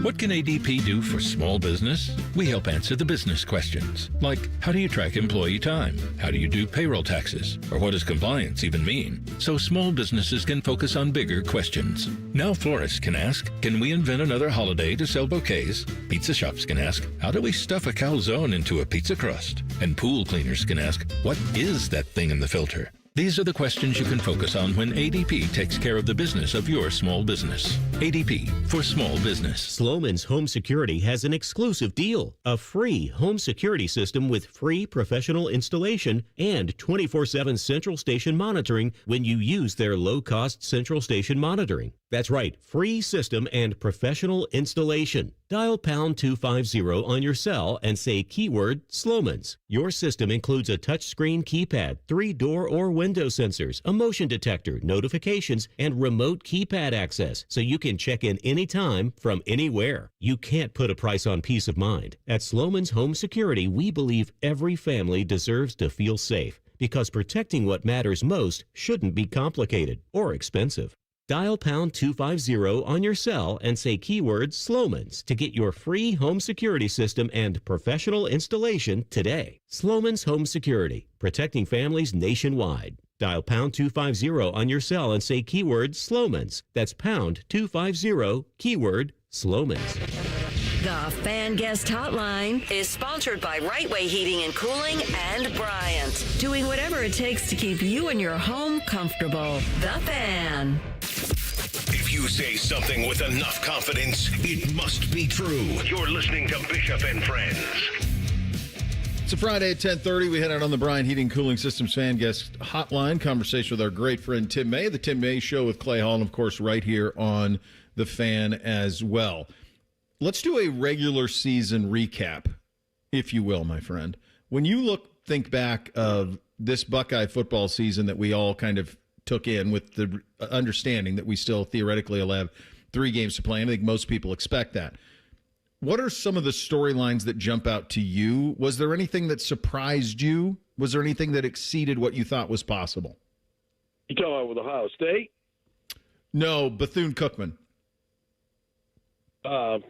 Yes, Buckeyes. Bethune-Cookman. I thought they were a long shot to begin with, and it proved out to be right. So once again, I was right. You're never wrong. Yeah, exactly. Yeah, I mean, let's look at it. I mean, I'm stammering because Ohio State is so close to being 13-0 right now. Mm-hmm. You know what I'm talking about. I mean, I do. One play goes another way in the Big Ten championship game, and Ohio State wins that game. You know, wasn't blown out by Indiana, but the game was it was expected to be close, and it was.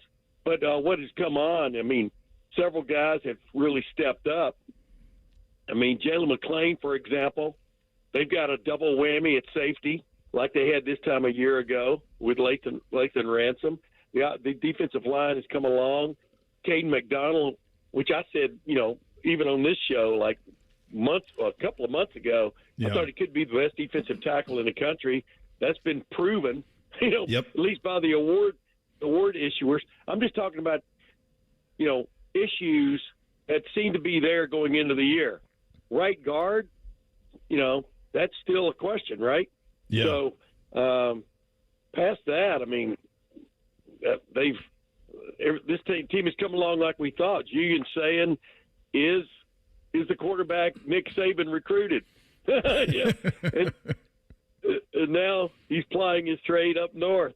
I sent my baby brother Tony a picture of him in an Alabama helmet from back in early January. Yeah.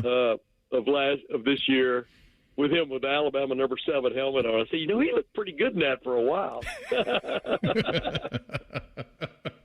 Let's talk about Julian for a second, because you and I, and there were others too, but you and I were really bullish on him, even from his very true freshman year. And I just remember you and I, that very first practice, watching him spin it and being like, okay, that travels. And we had high expectations for him anyway.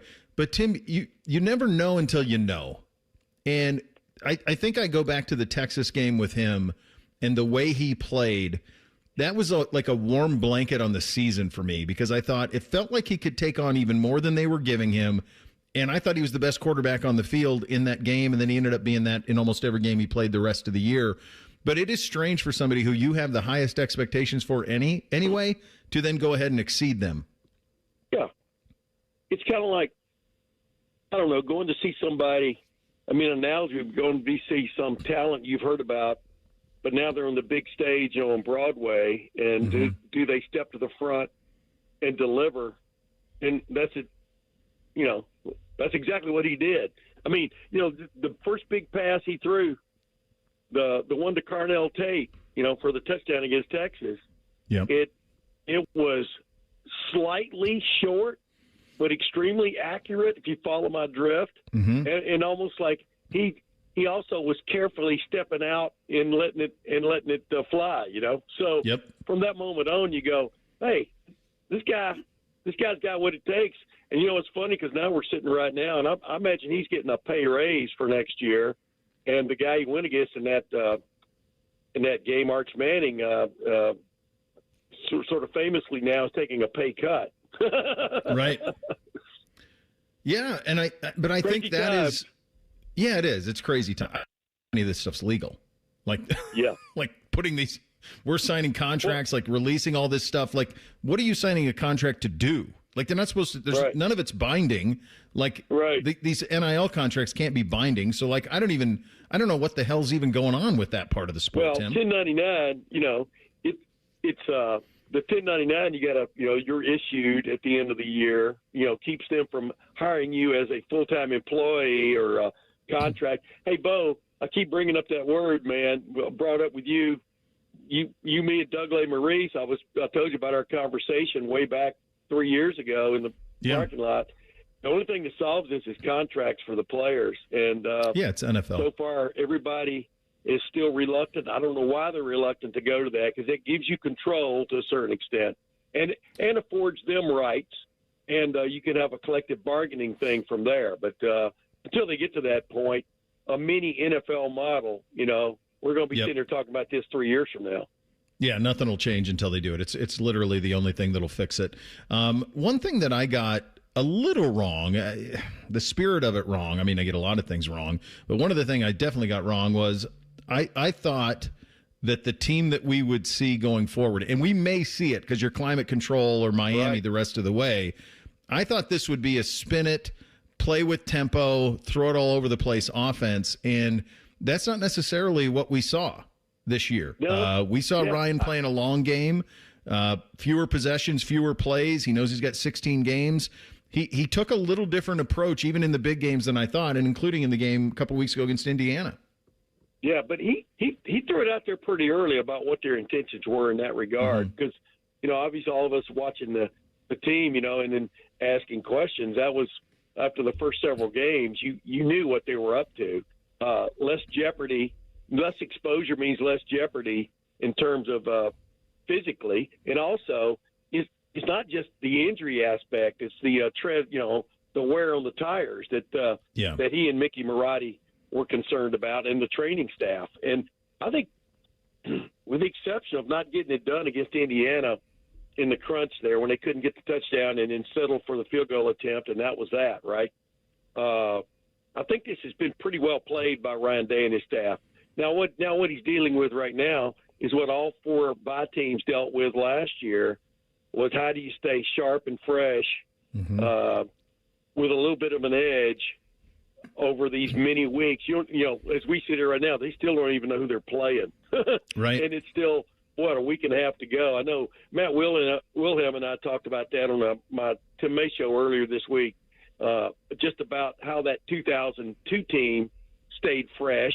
And really, Jim Trussell and his staff just did the best they could to sprinkle in, contact and whatever you want to call it, heavy bumping, but without taking away. But the trick there was both teams were dealing with the same exercise. Absolutely. Yeah. And the other thing is the trick there was you weren't dealing with who's going in the portal and who's not.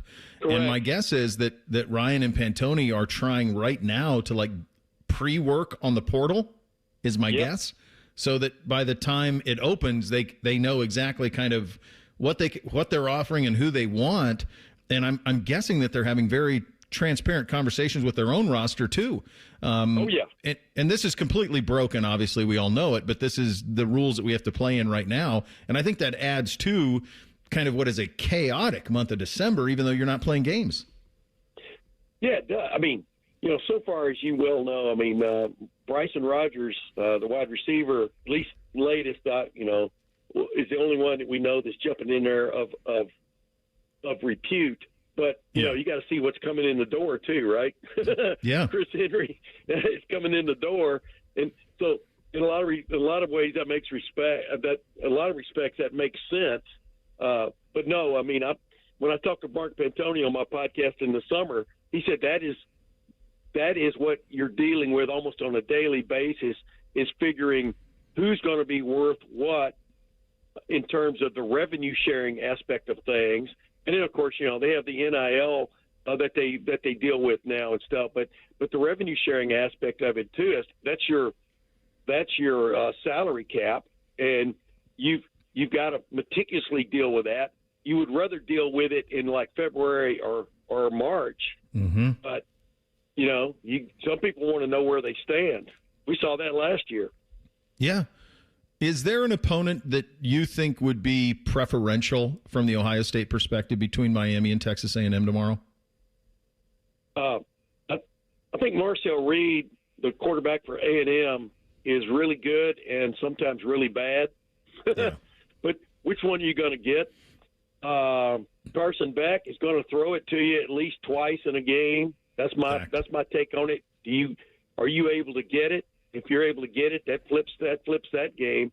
I'm talking about from a defensive standpoint, looking at them. Offensively, I think Ohio State can throw on both of these teams if you can protect. Both of them have an elite pass rusher, but if you can protect, I think they can be had. I mean, definitely. You got to figure Jeremiah Smith and Carnell Tate will be 100% or close to 100%. Let's put it that way. It's going to be a different looking offense than even against the Indiana game. But you got to be able to protect. You got to handle the A-B gap problem you saw off and on from the right side of this offensive line. I'm talking about right guard. Yep. If you can handle that, I think this team can go places against both of these teams. Which one do you think they would prefer, though? I'm going to make you answer the question. Oh, I don't. I'm humming and hawing. If you're Ryan Day, would you rather play Texas A&M or Miami? I'd rather play Miami just from one aspect, which is the home field deal again. I mean, Kyle Field is only 190 miles, I think, from Dallas. Maybe closer than that. So Texas A&M, the 12th man is going to show up. That is for damn sure. Just like Texas last year in the semifinal. So yeah, you'd much rather play Miami because many more Ohio State fans will be able to get tickets. There's no doubt. Yeah, there's no doubt. If I don't talk to you before, Merry Christmas to you and the family and all the grandbabies and all of it, buddy. Always thankful for the time we get to spend chatting about college football. Thanks for your time. By the way, I'm on Rothman and Ice this afternoon, and I think I'm subbing for you next week sometime. So, have a merry holiday. There you go. Well said. There he goes. Tim May, the Tim May Show with Clay Hall on FanStreamSports.com. And, of course, you'll hear him a lot over the next couple of days here on The Fan. Thing or Not a Thing coming up next. Bishop and Friends right here on The Fan. Progressive Insurance. Not only does Progressive let you bundle your insurance, they also give you round-the-clock protection. Get a quote today at Progressive.com. This is the Daily Show with Coach Jake Diebler, brought to you by Encova Insurance. When you have a stretch like this where you have a week between games, how do you map out what you do as far as practice, recovery, and possibly some rest? Well, it's a balance. I think we got to continue to get better. That's the big thing for us. Every time we step on the floor, we want to get a little bit better. We've got to raise our consistency level. We've shown what it looks like when we play at a really high level on both ends. We got to do that more. But then we also got to take advantage of the time we have to prepare for a high-level opponent. So some guys need a little bit more time to recover than others. But make no mistake, we're fully focused on preparing well for our opportunity on Saturday while continuing to push the envelope as far as letting us, have space to get better as a team. Okay, we'll have another comment in just a moment. Hi, I'm Archie Griffin, two-time Heisman Trophy winner. The right coverage can be a game changer both on and off the court. That's why Encova Insurance and their local independent agents are prepared for what's next and protect what matters most to you. Whether that's your home, car, business, or family, Encova's got your back with a policy that fits you perfectly. With local independent agents in your neighborhood and innovative insurance products that can be tailored to fit your unique needs, Encova's playbook is an easy win for your peace of mind.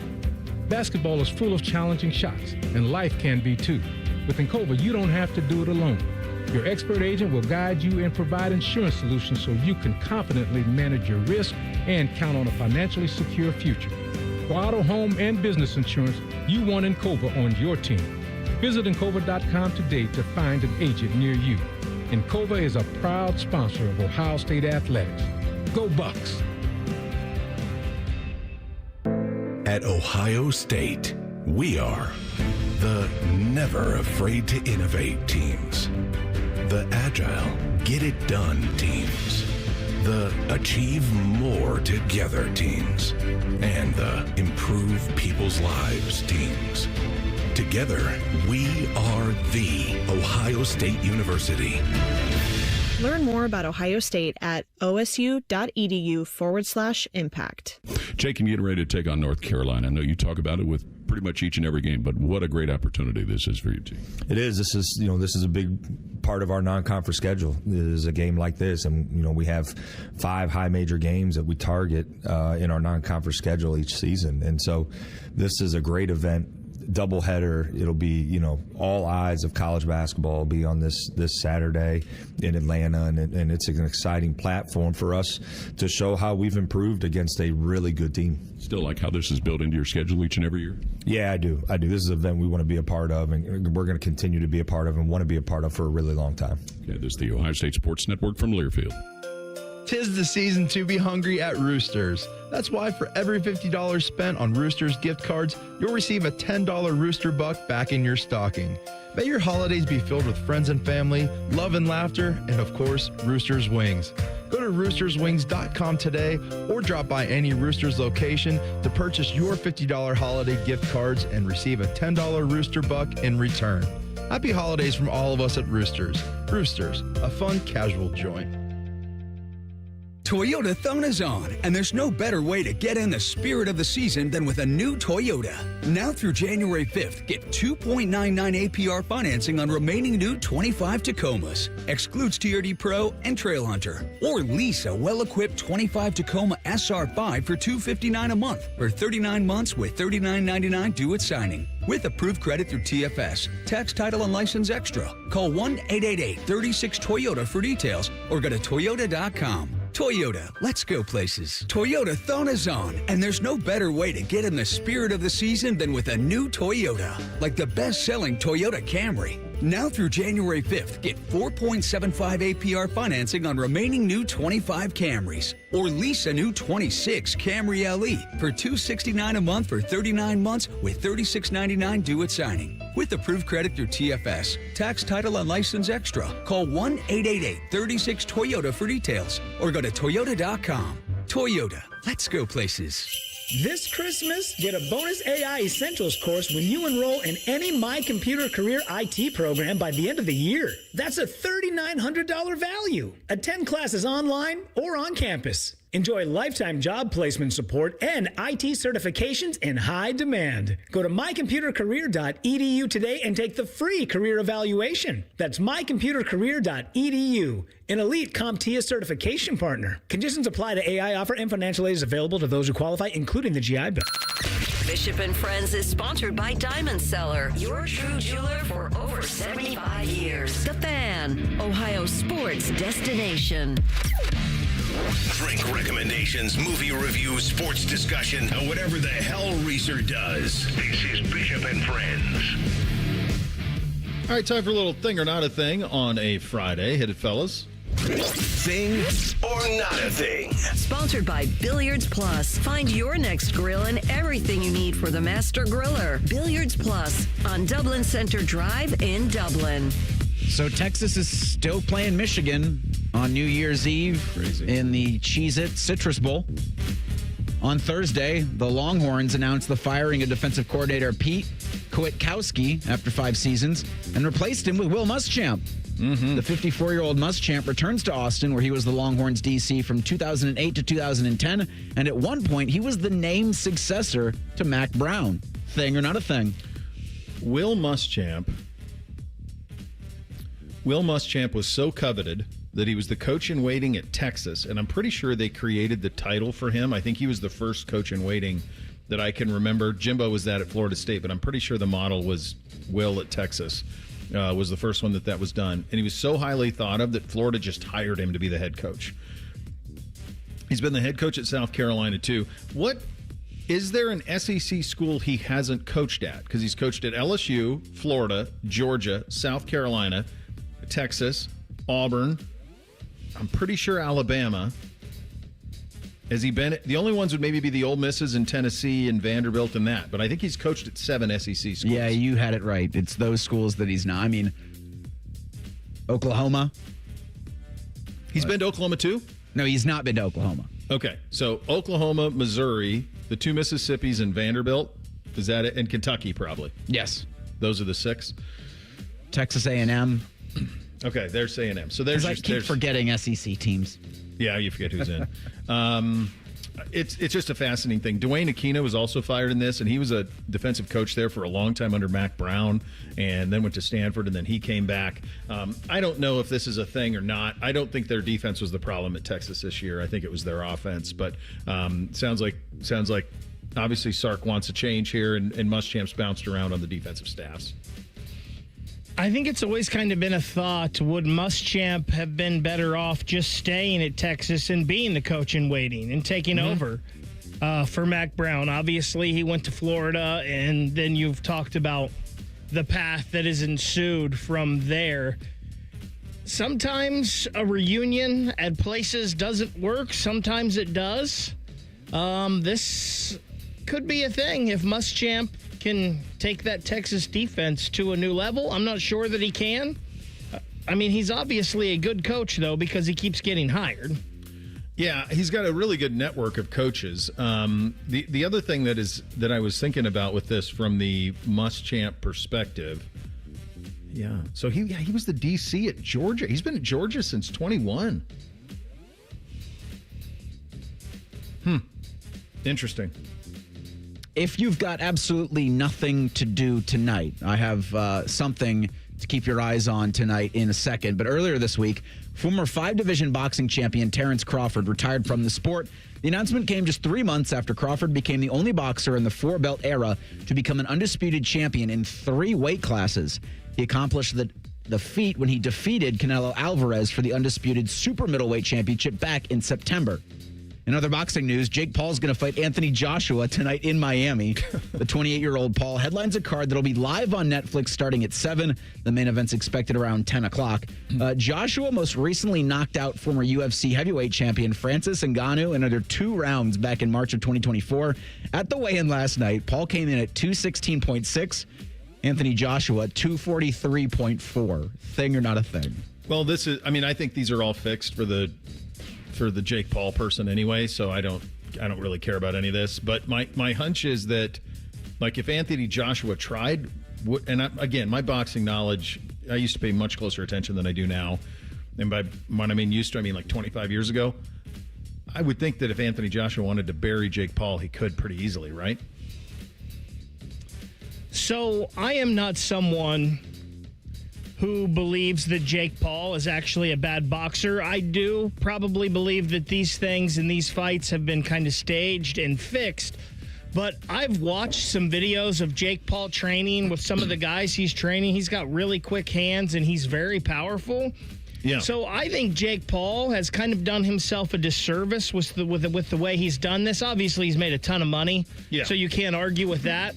But I think if he had been taking on actual boxers all along, there might be a legitimacy to him being a boxer, because I actually think he's decent. Now, that being said, if this is real tonight, just because of the strict size and how long Anthony Joshua's been doing it, Joshua will absolutely starch him. Right. Like, there's no way. And this is things...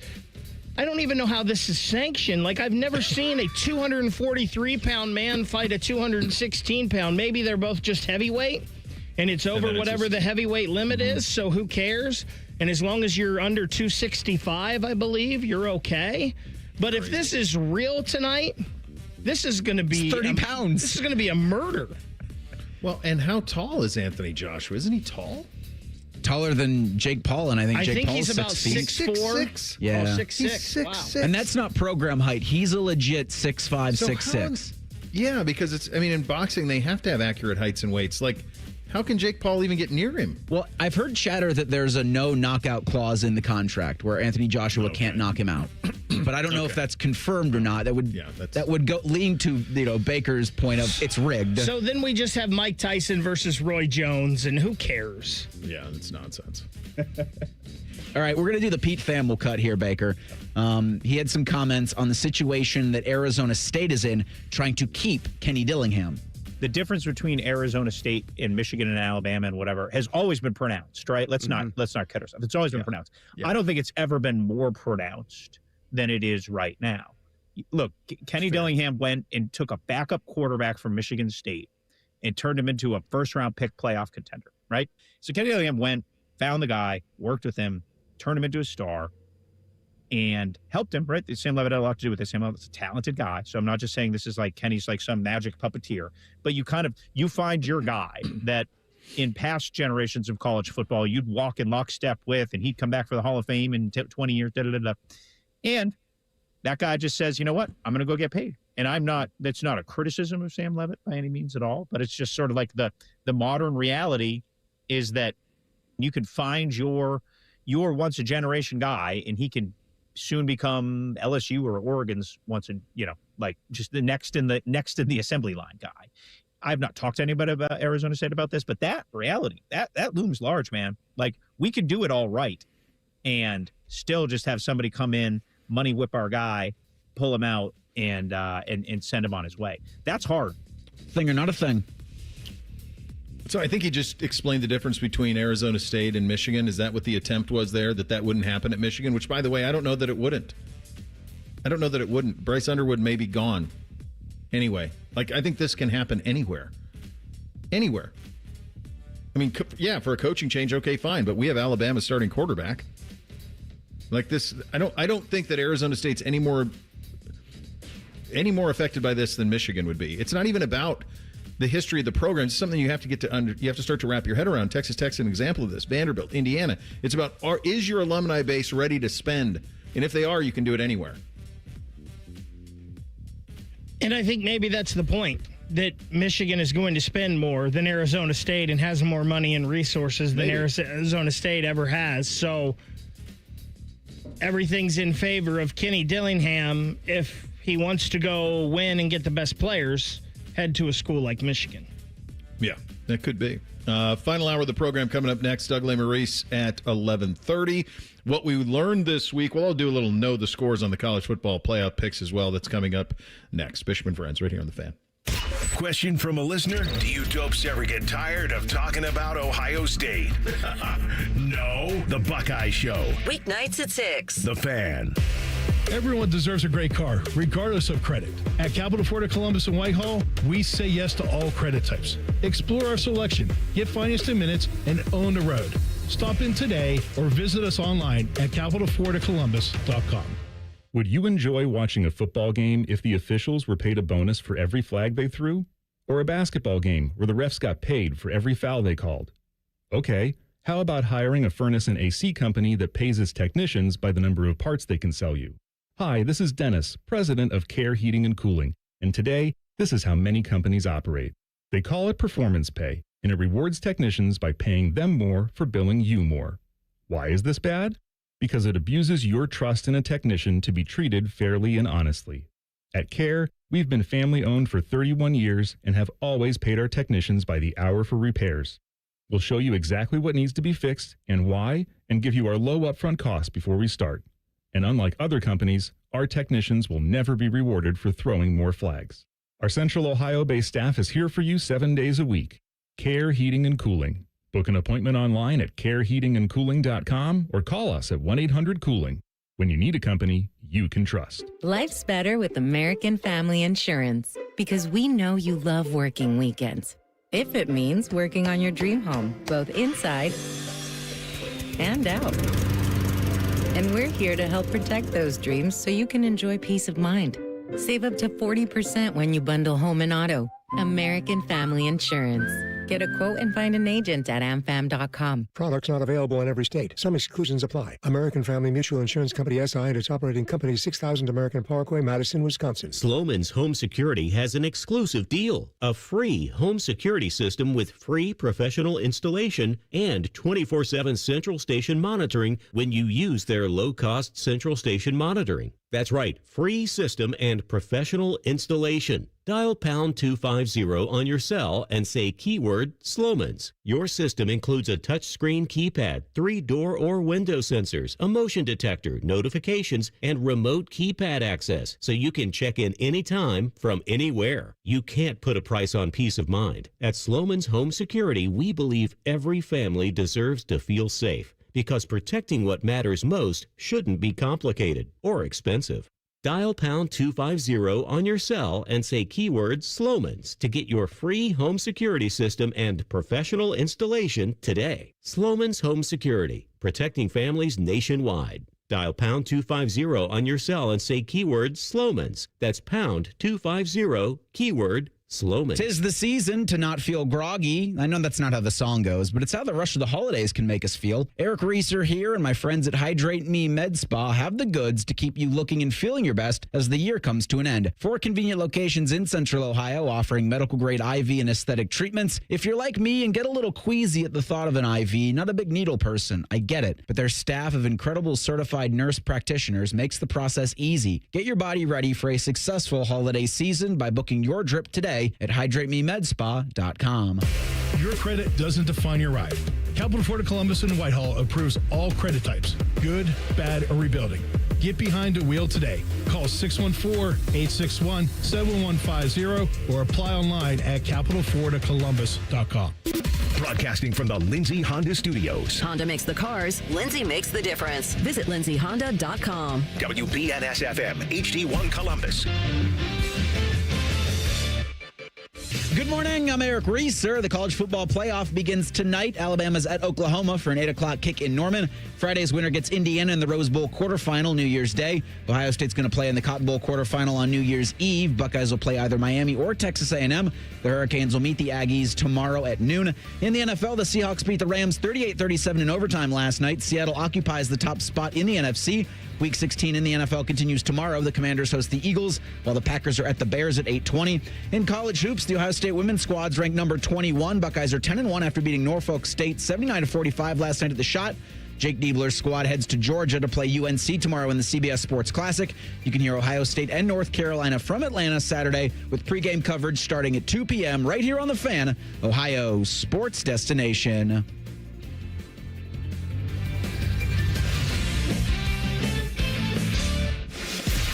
Top men are working on everything except this show. This is Bishop and Friends. All right, final hour on a football Friday. Doug Lesmerises coming up at 11:30. We will go around the AFC North coming up here in about 16, 17 minutes. But for the heck of it, why not? One more time. Let's see if we know the scores. It's time for Know the Scores on Bishop and Friends. Sponsored by Buckeye Heating, Cooling, and Plumbing. Bake, what did you end up knowing the scores? I don't remember the actual number, but it was 19 games over 500. Good job out of you. Yeah, I ended up 93-68 overall. Went 4-5 last time out. So pretty good job on the college football side of things, both of us, buddy. So these won't count towards our season totals. Although if we go 6-0, then I suppose we'll make them count. Yeah, make them count. That works. When you know what the result is. Then we'll make a decision.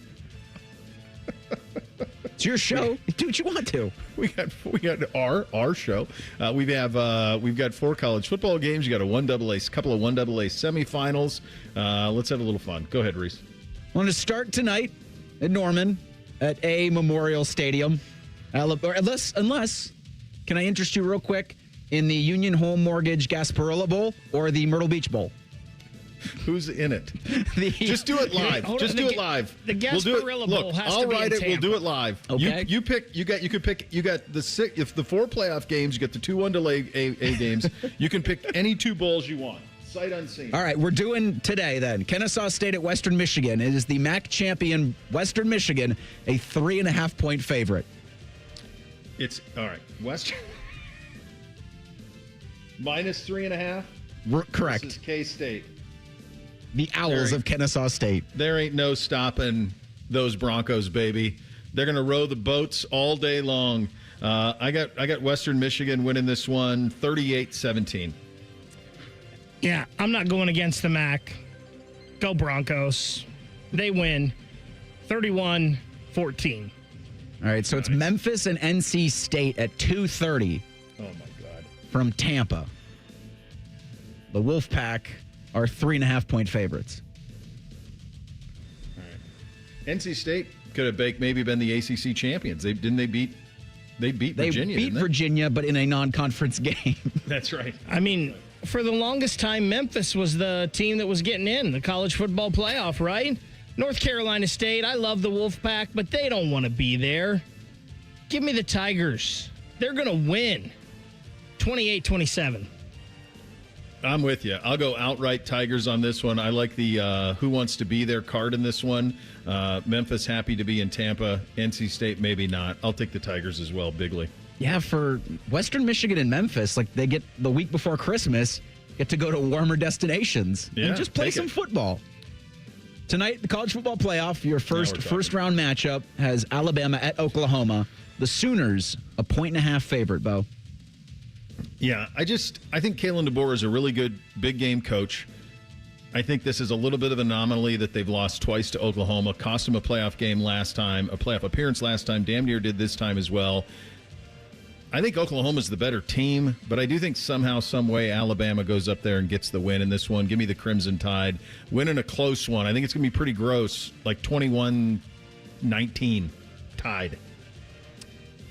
I picked the Sooners. I can't go against them. Boomer Sooner, 24-20.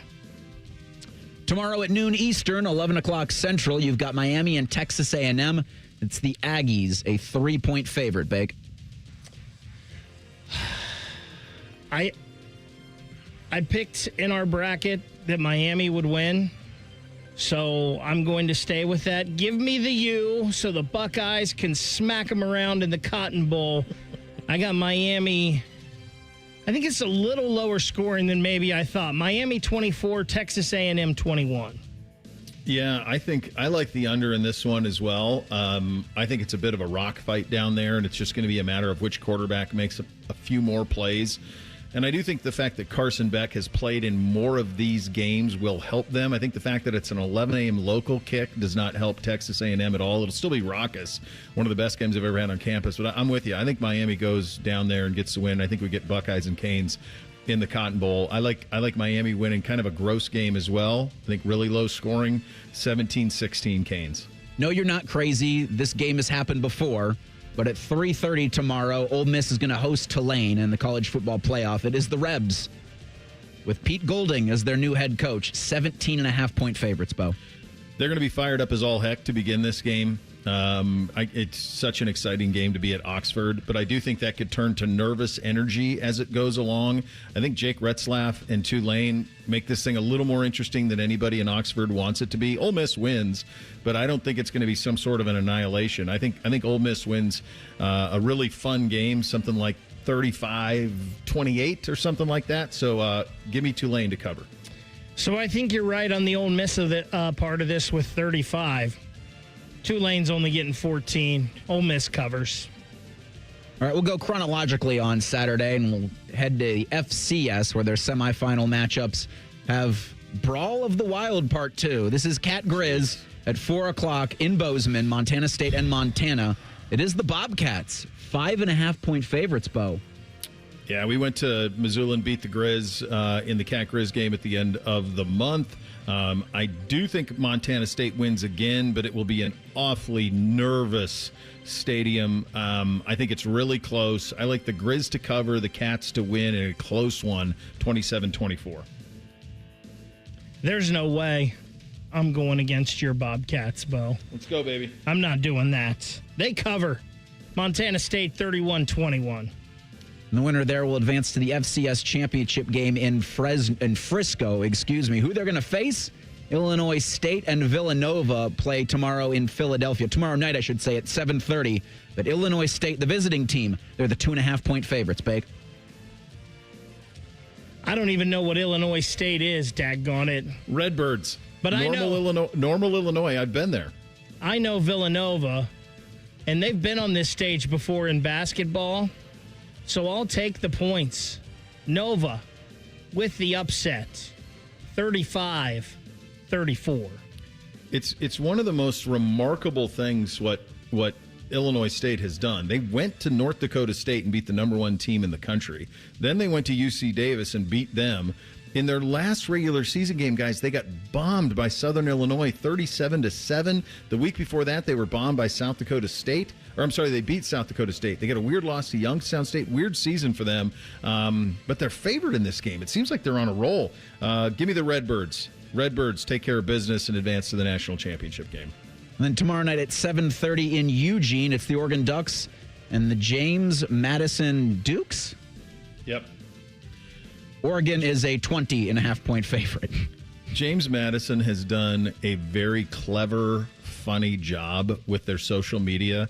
They did this right after the matchup was announced. I don't know if you guys saw this or picked up on it, but they had video of Oregon's players running in slow-mo, and with the caption something along the lines of, "This Oregon is the slowest team in the history of college football."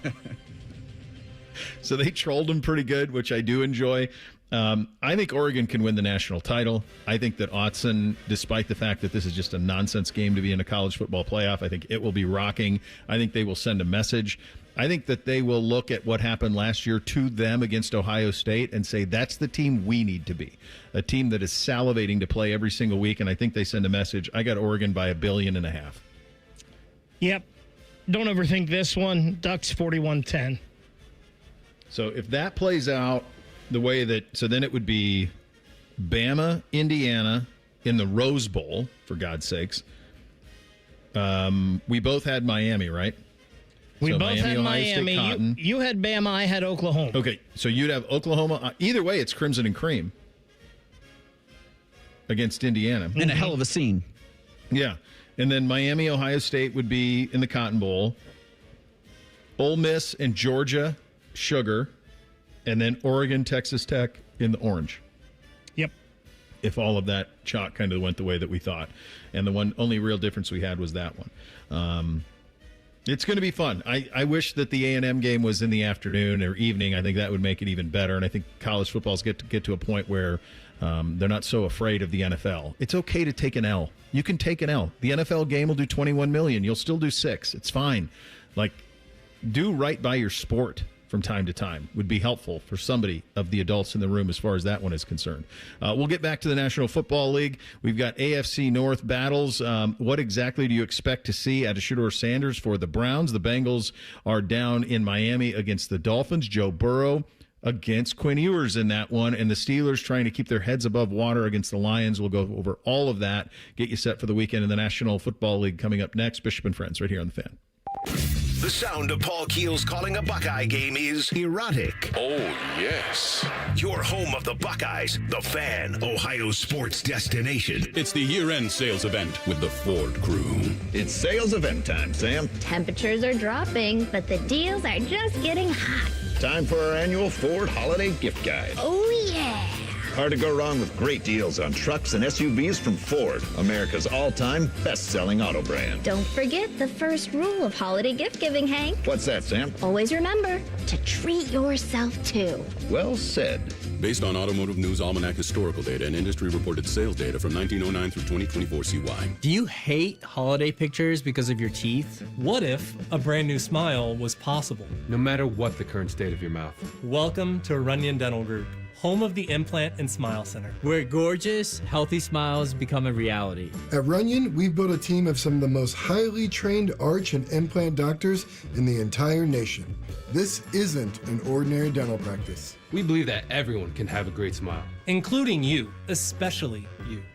Your new smile is waiting at Runyon Dental Group. Hey folks, it's Austin Ward, and I am proud to see Berm finally do what I've been telling him works for years. Start Awaken 180. Any time of year is the best time to start Awaken 180. Let them prove it to you online at awaken180weightloss.com. Ho, ho, ho! This weekend is your last chance to save with Santa Bucks at Meijer. Save up to $50 with Santa Bucks this Friday and Saturday, and shop popular brands like Lego, Ninja, Keurig, Barbie, and Monster Jam.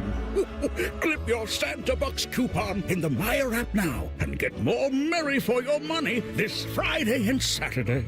The holiday is always a good deal better at Meijer. Exclusions apply. See all deals in the Meijer app. 'Tis the season for making memories. Give the gift of more time together at Dick's House of Sport and join us for family fun events all season long. Plus, climb a rock wall, test the multi-sport cage, and perfect your swing in a golf simulator. And shop the widest selection of the hottest brands like Nike, FP Movement, Adidas, Carhartt, UGG, and Stanley. Unforgettable moments start here at Dick's House of Sport. Visit dicks.com/House of Sport to see what's happening this season. Back in the day, if you wanted to listen to the Fan, you turned on the radio, and that was the end of the story. But now, oh baby, stream us live on the Fan app, TuneIn app, iHeart app, we're everywhere. The Fan, Ohio's streaming destination. Dormar, you're kind of cute. Ugh, gross. Can I come over to your house one time and you not have your husband prancing around in its tidy whities? Well, I can't do laundry because our septic line is clogged. Call Dormar. They do same-day plumbing repair. Dormar, you're kind of cute. Planning to buy a home in 2026? Not sure where to start? The Ohio Housing Finance Agency can help. With a step-by-step homebuyer's guide and financial tools, the Ohio Housing Finance Agency can make homeownership part of your future. Eligible homebuyers may qualify for down payment assistance and reduced mortgage interest rates. To see if you qualify and to find a mortgage lender, visit myohiohome.org. Again, that's myohiohome.org. Homeownership. Make it part of your future. Sponsored by the Ohio Housing Finance Agency, aired by the Ohio Association of Broadcasters, and this station. Hello, it's John Kozik, founder and president of TurboTrack Realty, and I buy houses as is, fast for cash. Call me today for an all-cash offer on any of your properties, and we can close within days at 614-470-2000, 614-470-2000. Do you own a property that's outdated and needs thousands of dollars in repairs? Great, I'll buy it. Give us a call today for an all-cash offer at 614-470-2000, 614-470-2000. Would it be convenient for you if you could simply take what you wanted and leave the rest behind? Great, I'll buy it. I buy vacant properties, inherited homes, divorce situations, death in the family, apartment buildings, rental portfolios. I even buy my tenant won't pay me the rent houses. Call TurboTrack Realty today for an all-cash offer and speak with one of our friendly staff members at 614-470-2000, 614-470-2000. Fan weather. From the Logan AC and Heat Services Weather Center. We are looking at some much colder conditions here for today as highs are only in the 20s here this afternoon. Winds will be fairly strong out of the northwest at 15 to 30 miles per hour, and that's going to make it feel like it's down in the single digits and teens here for your Friday. But we are looking ahead to some warmer temperatures here for tomorrow. Highs are back in the mid-40s, and that's a look at your 10 weather impact forecast. I'm meteorologist Aaron White here on 97.1 The Fan. Have you already started your tailgate? Us too. It's Football Friday. Sponsored by Tansky's Sawmill Toyota. Your home of the Buckeyes, The Fan. The best hair on the air. You're listening to Bishop and Friends. Indeed you are. Get ready to play, win, and celebrate big at Eldorado Scioto Downs, your ultimate Caesars Rewards destination. With Caesars Rewards, you're going to earn rewards every time you play, stay, dine, or shop. And not just here, but over 50 Caesars Rewards destinations across the country. From unforgettable getaways to incredible culinary experiences, members enjoy exclusive perks and benefits that make every visit worth it. At Scioto Downs, the excitement is nonstop. Take your pick. More than 1,700 of the hottest new games. Sip on award-winning craft brews at the Brew Brothers Micro Brewery, or dive into Guy Fieri's Trattoria, home of the out-of-bounds 68-layer lasagna. And the energy just keeps on building. Scioto Downs has been chosen to host a prestigious Breeders' Crown in 2026, featuring 12 championship races. It's one of the biggest events in harness racing, and it's coming to town. So come, experience the action, the rewards, the unforgettable moments waiting for you at Eldorado Scioto Downs, a Caesars Rewards destination where the rewards never stop. Must be 21 or older to gamble. Gambling problem? Call 1-800-589-9966. Visit Caesars.com/Scioto Downs for details. When is it might be more recent than I recall, but when was the last time that with 3 games left in the season, neither the Browns nor the Bengals were playing relevant games in terms of trying to meaningful games for postseason play? Because even the Bengals last year were in it till the very end. Would it have been 2023? No, that's the Flacco year with the Browns, right? Yeah, no, they were in playoff contention, and they made the playoffs. Yeah, they made it. Yeah. So 2022, no. I mean, it's probably Super been a Bowl. minute. Yeah. It's probably been a minute since both of them have been cooked with 3 games to play, and that's the circumstance that we find ourselves in. Let's start up in Cleveland. The Browns are hosting the Bills. For Buffalo, look, it's about continuing to win. It's about increasing their positioning in terms of the playoff, and it's about probably making sure that Myles Garrett doesn't set the sack record. He could do so with a sack and a half. That would do it. It's an interesting one in that it's probably the matchup of the best defensive player in the NFL and the best offensive player in the NFL in this one with Josh Allen and Myles Garrett. From the Browns' perspective, though, I do think most of the eyes and attention in terms of long-term will be on Shedeur Sanders. He will be making, is this his 5th start? And he'll have a couple of more after that. Here is Shedeur from the middle of the week talking about the ability to effort remaining composed regardless of the situation he finds himself in. You know, I got to get more completions, and even whenever we're down or anything, I can't press. You know, I just got to remain having those mental notes to myself, just work within the game and just keep driving the ball, get first downs. I think that is, when you watch Stafford play last night, and you know, Stafford's playing at an MVP level. I mean, we all know that. And he's a borderline. He might be playing himself into being a Hall of Famer. But when you watched the game last night, if indeed that you did, that's the challenge for Shedeur. Not to play like Matthew Stafford, but to play on schedule. That's something that he has to prove to that front office and ownership group and everybody over this stretch. He's got a long runway here to play. He's already got a bunch of starts under his belt. He's got at least 3 more, barring an injury, where he's going to be able to show them what he's capable of. And in order to prove to them that they do not have to go sign a quarterback in free agency or trade for one, or that they do not have to draft one, to me, that's what he needs to do. He's shown an ability to layer the ball and throw the go as good as anybody. Like, he has the ability to do that. Can he drop on a 3-step and throw it to a spot where a guy is going to be and move the ball down the field? Right now, and again, this is more fun than it was before, but right now it's a little feast or famine. It's big plays over the top, but not consistent drive movers. That will be the challenge tomorrow for them, or Sunday rather for them, is can Shedeur show you some of that? And not just against the Bills, but the final 2 games of the season as well, against Pittsburgh and the Bengals. And the speaking of the Cincinnati Bengals, also with the New England Patriots, they showed that they could put Buffalo into a hole.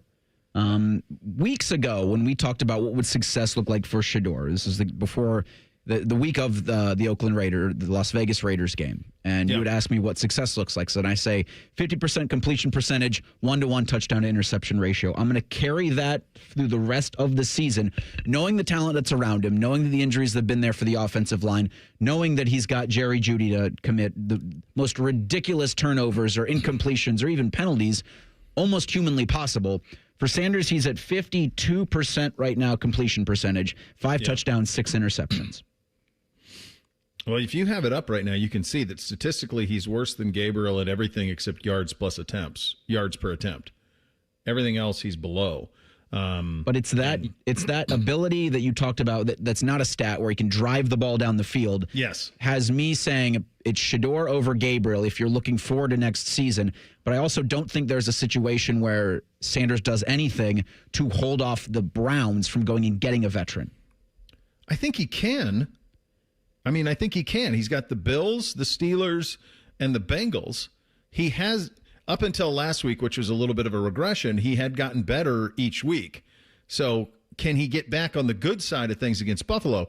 Now, he had an incredible the teams that he got to start against. He was obviously came in relief against Baltimore at home. That's a little more than a month ago.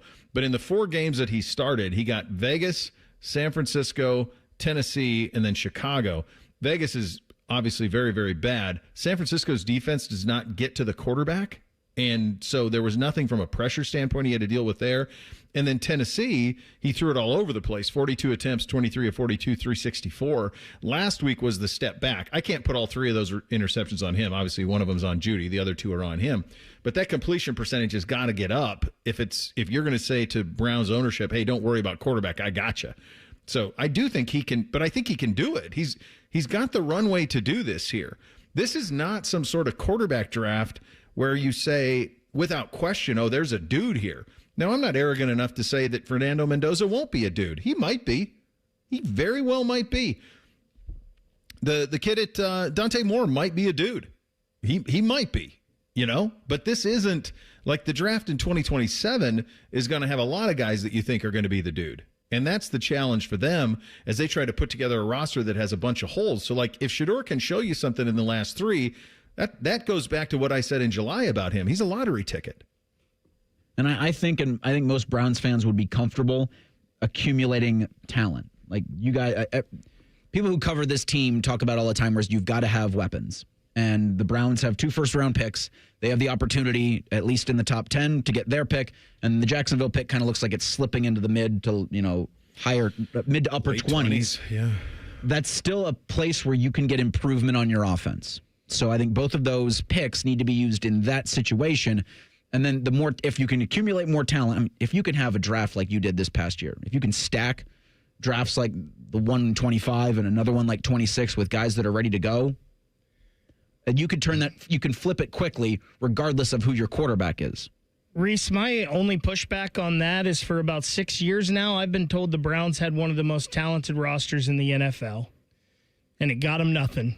And because of that, because they didn't think Baker can get them where they needed to go with that super talented roster, they gave up the franchise for Deshaun. Mm-hmm. And then here's where you are. So it's kind of like that old thing, the Penei Sewell, Jamar Chase type argument, like what's going to be better for you? I think most Browns fans want to get the quarterback because then they feel like they can do everything. The pieces and the dominoes will fall around them. I don't think they're like, man, let's get a really talented roster and see if Shador's the guy. I think they want to get the guy and then fit everything around him because, like I said, I've been told the Browns are the most talented team for a long time. Well, you're embellishing a little. You were probably told that in like 20, I am embellishing a little bit, but I mean, 4 or 5 they got years the best ago. offensive line. They got Nick Chubb. Well, they yada, did. yada. Yeah. I mean, and they had still wanted to go get the quarterback. Odell and Jarvis, and they looked at it and said, I don't think that this quarterback can get us over the hill. And then there was a million things that I've talked about a bunch behind the scenes with Bake that led him to that spot. But you're both right. Like, that's why Shador's the lottery ticket. If they believe that he can be what you just described, Bake, and you're right to be skeptical about it, he's got to go prove it. He was a 5th-round pick, for crying out loud. He's got to go prove that he can do it. But if he can do that, then it allows to do what Reese is talking about, where you can draft Carnell Tate and you can draft an offensive. They're going to need. They probably here's the thing that if they believe in Shador, here's what it does. And if he proves to them that they ought to believe in him, here's what it does. It allows for you to go wide receiver and 2 tackles with your first 3 picks. And then you fix those things like that. That's what it allows you to do. If you don't believe in him, then Bake, you're 100% right. Find a quarterback you do believe in. That's the task. Now, in terms of the other 2 games in the North, I have no idea what to expect of the Bengals. No clue. It's been a weird week down there. It's been a weird 10 days down there. I have no idea what to expect with them going against Quinn Ewers down in Miami. And I think Pittsburgh's going to have a tough road to hoe at Detroit. I think that Lions team is going to be fired up and ready to go. So how this AFC North is going to shake out over the next 2 weeks, my hunch is it's going to be Pittsburgh getting in because Baltimore lost some games they probably shouldn't have early and even late. So that's probably the way that's going to shake out. And while the Bengals and Browns aren't playing for anything, there's still a lot of intrigue around it. The Shador part, the Miles part from the Browns, does he get to track down history? And then from the Bengals' perspective, where is Joe Burrow's head coming out of this one? And how does his play go? Some positive signs from Jamar Chase at the end of the week. Looks like T. Higgins is starting to ramp up a little bit. So it seems like Cincinnati's still going to have their give-a-damn level high, but only one way to find out, and that'll be Sunday down in Miami. Doug Lesmerises in 2 minutes. Bishop and Friends right here on The Fan. Picture it, your holiday table, the family cooking together, the scent of golden brown bread, rosemary from roasted potatoes, and a salad so crisp it snaps. This season at Kroger, make the moments that matter possible with quality that's affordable in every aisle. Kroger, fresh for everyone. You can save big on 12 packs of Coca-Cola, Pepsi, or 7-Up. Select varieties or buy 2, get 3 free with your card. Limit 10. Kroger, fresh for everyone. At Great Lakes Hyundai, the savings are so good. Right now, save on new Santa Fe and Tucson's with 0% financing and make no payments for 90 days. 0%. Columbus or Dublin or GLakesHyundai.com. With approved credit ends 1/2/26. Day 1, the hardest day. The day you hear, This is a type of blood cancer. At the Leukemia and Lymphoma Society, we are here to help you move past day 1 To learn more and get help on any day, visit LLS.org or call 1-800-955-4572. Sloman's Home Security has an exclusive deal. A free home security system with free professional installation and 24/7 central station monitoring when you use their low-cost central station monitoring. That's right, free system and professional installation. Dial pound 250 on your cell and say keyword Sloman's. Your system includes a touchscreen keypad, 3 door or window sensors, a motion detector, notifications, and remote keypad access, so you can check in anytime from anywhere. You can't put a price on peace of mind. At Sloman's Home Security, we believe every family deserves to feel safe, because protecting what matters most shouldn't be complicated or expensive. Dial pound 250 on your cell and say keyword Sloman's to get your free home security system and professional installation today. Sloman's Home Security, protecting families nationwide. Dial pound 250 on your cell and say keyword Sloman's. That's pound 250, keyword Sloman's. Bishop and Friends is sponsored by Diamond Seller, your true jeweler for over 75 years. The Fan, Ohio sports destination. After putting up with Dom Tiberi for a decade, the broadcast gods gave Bo these two. This is Bishop and Friends. All right, let's get smarter on a Friday. Time to head out the Brian Heating Cooling Systems fan guest hotline. Conversation with our good buddy Doug Lesmerises. The Bill and Doug Show on YouTube. The Substack is Bill and Doug, osu.substack.com. And he joins us, as he always does, on a Friday. Big picture, as we look back on this season before we get into the playoff games that commence tonight, what did we learn about college football in 2025 that maybe we didn't know before it started? I think we might have learned that Ohio State is like the best program in the country. If there's going to be any kind of dominant program in this era going forward, I think it's them. That doesn't mean you win the national championship every year, but I think the way they're set up, coaching, players, resources, just that position, if you're looking for an ex-Bama, it's them. And then I do think it's a reminder of everything flattening out. I think it's like confirming the things we thought we knew, but that Indiana didn't go away. No. Right? I think that's like a huge deal. And that Bama's not running through the SEC. We have Ole Miss in here, we have Texas A&M in here, like we have like a sort of like a new crop of people. We saw some teams drop off. Like the flattening out that we thought was happening happened, and I just think we all have to get used to. I think people looked at like, oh, Texas and Penn State and Clemson were in the top 4 in the preseason, and look how dumb everybody was. They're not in the playoffs. Like, that's great. It's surprising. It's not boring. It's interesting. It doesn't mean that everyone's stupid about college football. It means that this sport is in a place where, back when we were in the 4-team playoff and it was Ohio State, Oklahoma, Alabama, Clemson every year, and people were bored, we're not there anymore, man. And I think we should celebrate that, not complain about it. No, I do. I think all of that is more interesting, and it helps because you and I continue to reside here, and so you get to talk about the team that's the model in the sport primarily. But I do think the other thing that happened this year for me that I was curious if it would stack is, you've heard the term, no doubt, new money. So Indiana's new money.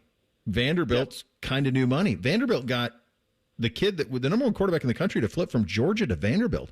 I covered that league. That's impossible, Doug. That doesn't happen. Texas Tech is new money. BYU might be new money. Like there are programs that are, and by the way, Virginia Tech sounding like they're going to be a little bit of new money now. So that's something we're all going to have to get used to here as we're in this time period with the sport. Yeah, and I think, it doesn't mean that the teams at the top go away, but more teams are at their level. Yes. Right, and I think that's good. That like Tier 1 is bigger and Tier 2 is closer to Tier 1 than it used to be. And I think all of that is good. And again, it's easy for for us to sit here and say it because Ohio State's still at the top. But it's even like when you go through the first weekend in December and you're thinking about recruiting classes, and it's just a reminder. It's like, oh man, like why didn't Ohio State have a couple more 5-stars? Because nobody does. Because it's all flattened out, So, and that's, you just have to realize the gap has closed. And so you're still great, but you're not probably going to be quite as dominant as the best team in the country would have been in the past. But I think overall, great for the sport. And I'm just aggravated at this point in the year, Bo, that there's just so much complaining. I hate that some people choose to make the number one topic around college football as we go into the playoff games, like complaining. And it's like, why? Like, why are you complaining so much? Isn't it great? I think it's great. Yeah, but I do think the only counter I would say to that, the complaining is still content. Like, that's still content. No. It's negative content, but it is content, and it hasn't slowed at all the interest. Like, the ratings have never been better. No one's watched more. Now, the attendance in the bowls are going to be tough, but that's not what this is about anyway. It's always been about television shows. And so those numbers are going to be massive. In fact, I would go the other way. I'm disappointed Texas A&M Miami is not at night. They should have played it at night. I don't know. Instead of worrying about staying away from the NFL. And I wish there was somebody from the NCAA who could go talk to the NFL, right? This is your free minor league. Why are you trying to crush us? Like, we're in this together. We're the two prongs of the most popular sport, the most popular pop culture thing in America. We know the NFL is king, but, like, we're right next to you. We're the prince. Mm-hmm. We're the prince of America. You're the king of America. Like, why can't we do this hand in hand? Why do you have to Bigfoot us? You Bigfoot everybody else. And I wish there was somebody who could speak on behalf of college football and kind of have that conversation. Like, why are we doing it this way? But that's the best game, right? Yes. Like, that's the best, and it's the most interesting, and it's obviously the most interesting for Ohio State fans. But, you know, in our show, and Bill and I on our show were talking about if you were ranking the 8 teams who are playing this weekend, I think Oregon's 1, and we think Miami and Texas A&M are 2 and 3. So, and they're playing each other. So that's the banger. And why is it at noon? Yeah. And it's, you know, you say a year ago at this time, if we were having this conversation, I would have said that what you just described from the NCAA talking to the NFL, which is something I've been a proponent of for years, I would have said, well, okay, it seems like Sankey and Petiti are walking hand in hand on this stuff, but Tony's had a tough year. He's had a very difficult year, and I don't know who Sankey, whatever you think of him, like he's running his own little fiefdom down there, but I don't know who is going to be the person in the Big Ten to say, hey, let's go have some big boy conversations and let's get all on the same page, not just with the SEC, but with the NFL. Yeah, it's all, and I know, I talked to Ross Bjork about this a couple of years ago, Big Ten Media Days, even like in the world where, college athletic departments are trying to like find new revenue streams because they're paying the players and whatever. It's like, you're a free minor league.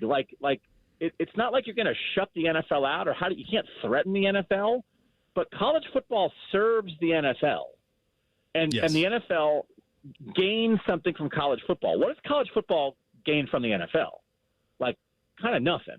No. So, like, why can't there be a little more something here? And again, like, well, what are you going to do? Oh, your scouts can't come to practice, right? Like that's not what's going to happen. But I find it odd. Like, if the NFL does it to anybody else, it's not odd. It's like, sorry, it's the big kid on the block, But this is your friend. This is your not partner, but comrade. Like, what are we doing here? But yeah, who's going to be the negotiator? And Tony Petiti's flailing. Like, it should be. He's in a position of strength, and he just doesn't project that. He projects like, what? What are you doing? And it's unfortunate because the Big Ten's like had 2 of those in a row now. Kevin Warren's like throwing the Bears stadium into Lake Michigan. And it's like, oh my God, that guy ran the Big Ten. So it's like, can we get somebody in charge of the Big Ten who projects competence and strength? And we're 0 for 2. Yeah. It's the damnedest thing. That's the Warren thing this week was unbelievable. It's like the Bears are one of the most storied franchises. Are like, oh yeah, let's get Kevin Warren to be our forward facing person with this. Did you not see what happened with the Big Ten? Like, what gives you the idea that he can handle it? And he gave a Big Ten championship game away to a network who's now trying to sell it. It's just like, Kevin Warren, what are you doing? So somehow still has power. He's running the Bears. All right. What do you the game that of course Ohio State get the winner is the one that we're most interested in. And I would be even if Ohio State wasn't getting the winner. I'm with you. I think it's the best game by far. And I actually think both of those teams are capable of making it very difficult for Ohio State, certainly with the way that their defensive fronts are. But the game tonight may have a bunch of intrigue too, Doug, because everybody at Penn State thought if Kalen DeBoer lost the Auburn game that he'd be going to Happy Valley. That's not message board stuff. Like, that's people that I trust over there. A lot of people believe that. A lot of people at Michigan still believe that he's going to go to Michigan if he loses this game tonight. I have a hard time believing that a coach at Alabama would either stay or go based on the result of one game on a Friday in the middle of December, but maybe I'm wrong. What's your read on that? Yeah, I mean, like, is it just, did we go through it with Ryan Day? Like, would it be, like, it's just so toxic and so hot? I don't know, right, that it's like one game, one Michigan loss, and it was like, oh, my gosh, is this the end of the Ryan Day era last season, right? And then it clearly wasn't. But, like, if that's, I don't know what the reaction in Tuscaloosa would be, because he's not Saban. Nobody could be Saban. But, like, do Alabama fans look at this game and be like, my God, if we can't beat Oklahoma, what are we doing here? Like, they know they're a limited program, aren't they? They know. Yeah. I'm in Washington, D.C., and there's sirens going on all around me. I apologize. Be careful. Yeah, so I don't know. I don't think he's the right fit there. I haven't liked it from the jump. Generally speaking, do I think Kalen DeBoer makes more sense at Penn State or Michigan as a coach, and maybe personally too? Not to get this. Yes, I think he makes more sense in the North. So is this like an escape hatch for him?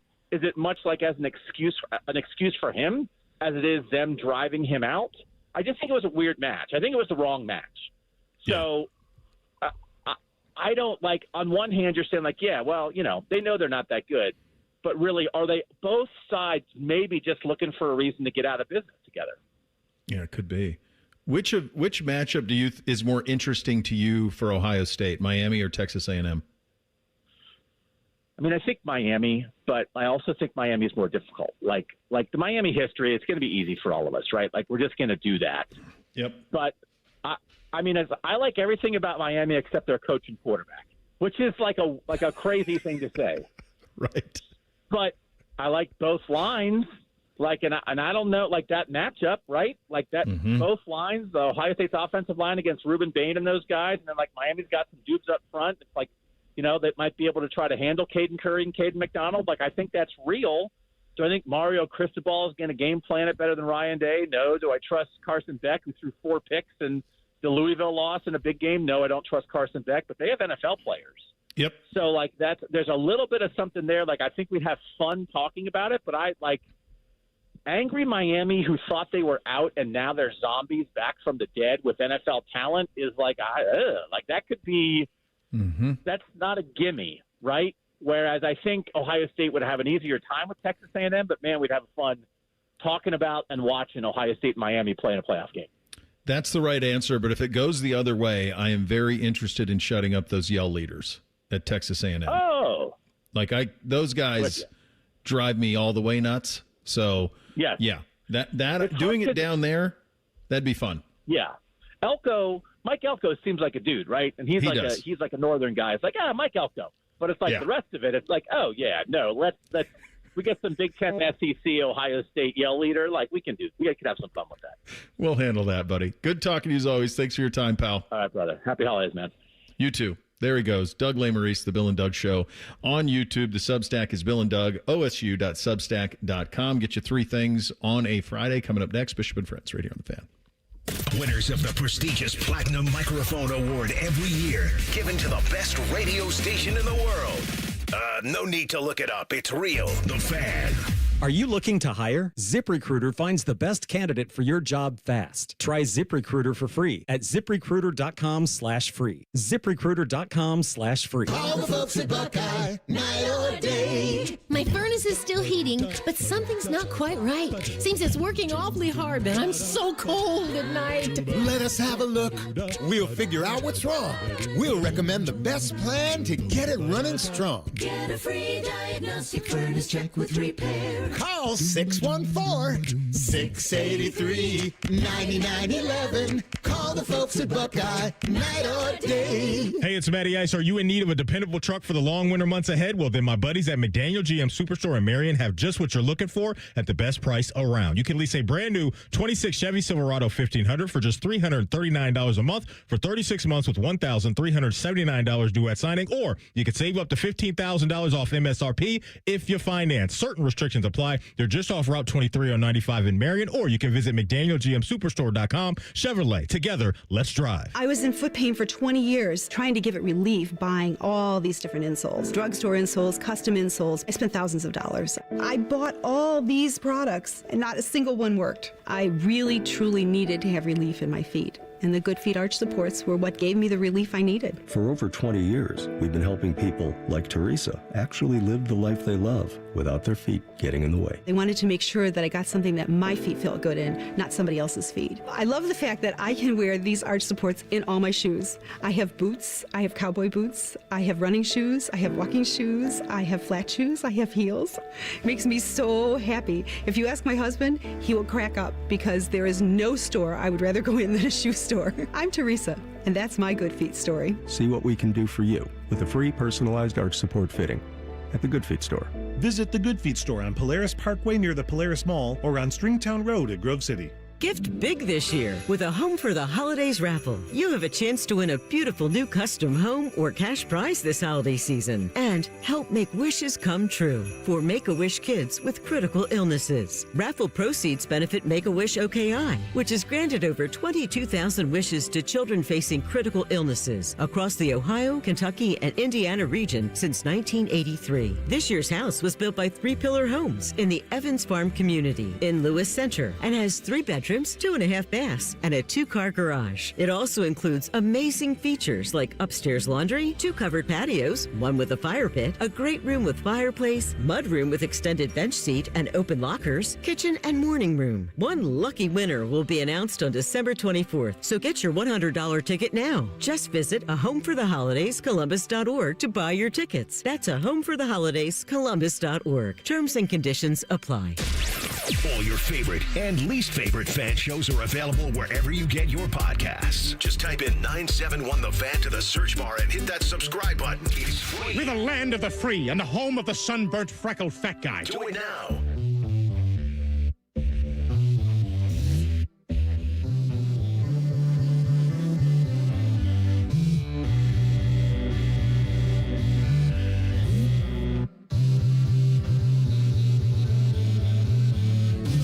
Put a new sound on an old song this season at Lion's Den, the official store of pleasure, passion, and romance.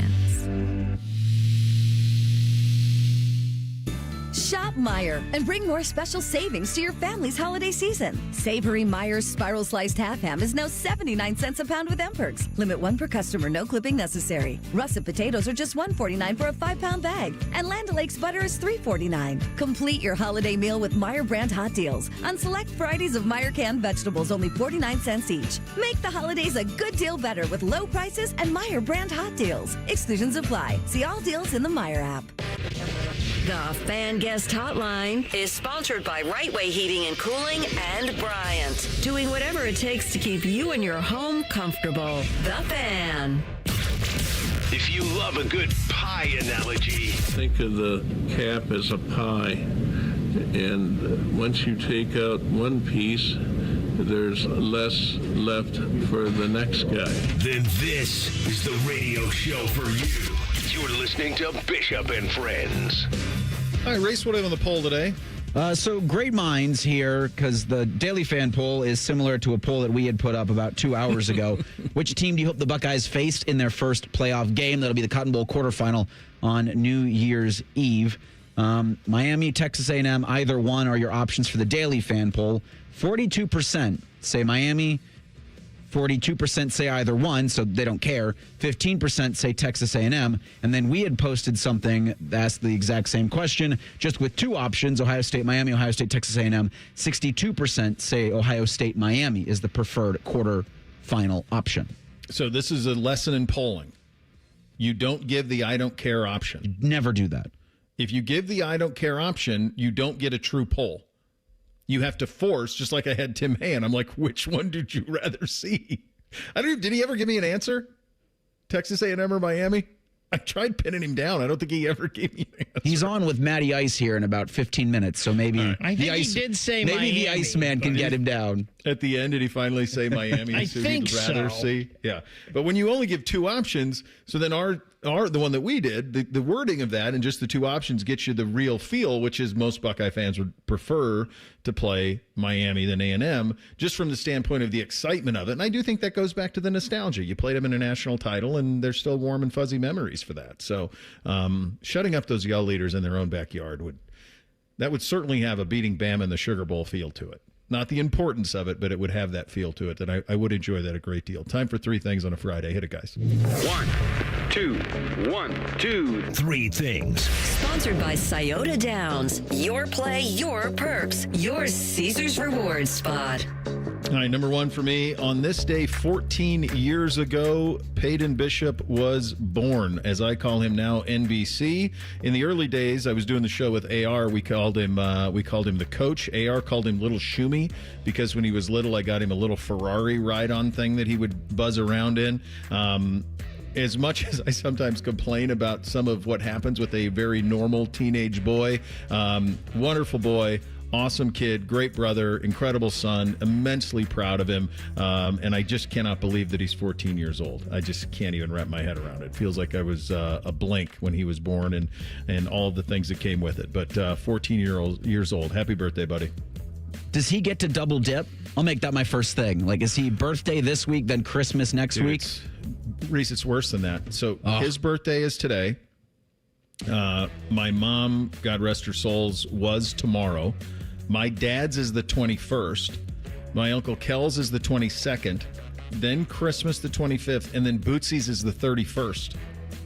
So Bootsy's New Year's Eve. So we've got 1,000 things in like a 2-week window here. So we work really hard to make sure that the birthday is special on its own.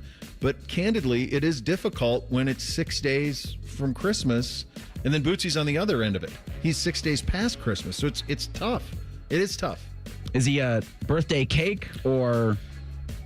He'll do cake. Yeah, well, we're going to an absurd. Yeah. He picked a place to go to dinner. And good job out of him. Say, yeah. The surf and turf. Yeah, I'm just going to sit there going, A5 Wagyu? Really? You sure about that? First thing for me, and it was a bad job of me yesterday to miss this. Yesterday, 27 years since one of my favorites passed in Chris Farley. I will still always remember where I was. We were in Myrtle Beach, actually, on a golf trip. I was just 17 years old, and we were in the hotel room when we were watching TV and heard that he had passed. And 17-year-old me was devastated because I thought and still do that Chris Farley is maybe the funniest human to ever walk the face of this earth. And I can't believe it's been 27 years. He's the Gale Sayers of comedians, right? Where you have this window of brilliance, but you just don't have the longevity, unfortunately. But his catalog holds up as big as his SNL stuff is still undefeated. Like, no matter what age the kids are, I show them that stuff, they absolutely die. Number 2 for me, this gives you an idea about how today was the first day of winter break for the kids. And so I'm up as I normally am. Everybody else is asleep. I go downstairs at like 7:45. Bootsy's down there on an iPad talking with one of his buddies, playing some game called Steal My Brain Rot. Truly, that's the name of this absurd game. He's sitting there, and I go, hey, bud, did you let Buddy Garrity out, get him some breakfast? No. I said, he's sick. He's right there. Like, we crate train Buddy, so that's where he sleeps. He sleeps in his crate. That's where he's most comfortable. That's where he goes. So I'm like, did you feed him? Did you let him out? No. I said, pal, what do I got to do to get you to like this dog as much as that screen? And then he's like, well, that's not true, Dad. That's not true. Day 1, kids, of Christmas break. Day 1. Second thing from me, speaking of Myrtle Beach, Western Michigan is putting belt to ass to Kennesaw State. The Broncos are up 27-0. And the second quarter just began out in Conway. Western Michigan, the first play from scrimmage went 65 yards for a rushing touchdown. And then when Kennesaw State got the ball, Western Michigan had a fumble recovery returned for a touchdown. Yellow and brown's a tough color combination, but the retro uniforms that Western Michigan's wearing totally make it work. They've got like the 70s logo, Western Michigan, on the side of the helmet. It's kind of pretty because it's juxtaposed to that teal field that Coastal Carolina uses. It's not too great on the eyes, but Western Michigan makes it work. Yeah, that helmet Wyoming is makes nice. It work too. I like Wyoming as well. That works good. That Western Michigan helmet today, man, that looks good. I don't know if you guys have seen it, but there is a young Georgia fan going around the internet that at a school, I don't know if it was Christmas concert or choir concert or what it is, refuses, and I believe he's wearing his Georgia shirt, Georgia That's polo. right. He refuses to sing Rocky Top. So the whole school, the whole class is going to town singing good old Rocky Top. And he's just standing there with his arms folded, shaking his head like the Shannon Sharp gif. Nope, not doing this. God, I love sports. And that's why, despite everything that the adults have done to ruin this sport, it is impenetrable from ruin. It just is, because of stuff like that. Finally, number 3 for me tonight. The original Grinch cartoon is perfect. Do you know how long it is? It's like 26 minutes. We watched it in halftime of the NFL game last night. Perfect. Great job. More brevity. I think it was at half of the game last night. They had Marshawn Lynch on the desk. And if you're going to have Marshawn on the desk, you know there's going to be swearing. Yes. If you're going to have him on Amazon, don't bleep him out or don't have him. Like, part of his, and I get it, you're trying to do a family show, but yeah, Marshawn Lynch is a national treasure. I like how we're worried about that, but not the 86 horror movies that we should get previews to in the middle of the game. But we're worried about him dropping an S-bomb. Just saw this. Garrett Wilson done for the year for the New York Jets. Don't go anywhere this afternoon. Rothman and Ice coming up next. Tim May is in with Maddie for AR. They're going to talk a lot of the college football playoff. They'll have ESPN's Trevor Mattich on at 1. They'll make their CFP picks at 1:30. There you go. You have that to look forward to, which is nice. We're back on Monday. Have a great weekend, everybody. Bishop and Friends right here on The Fan. We are your radio home for the Buckeyes, Browns, and all the NFL games you can handle. We may have a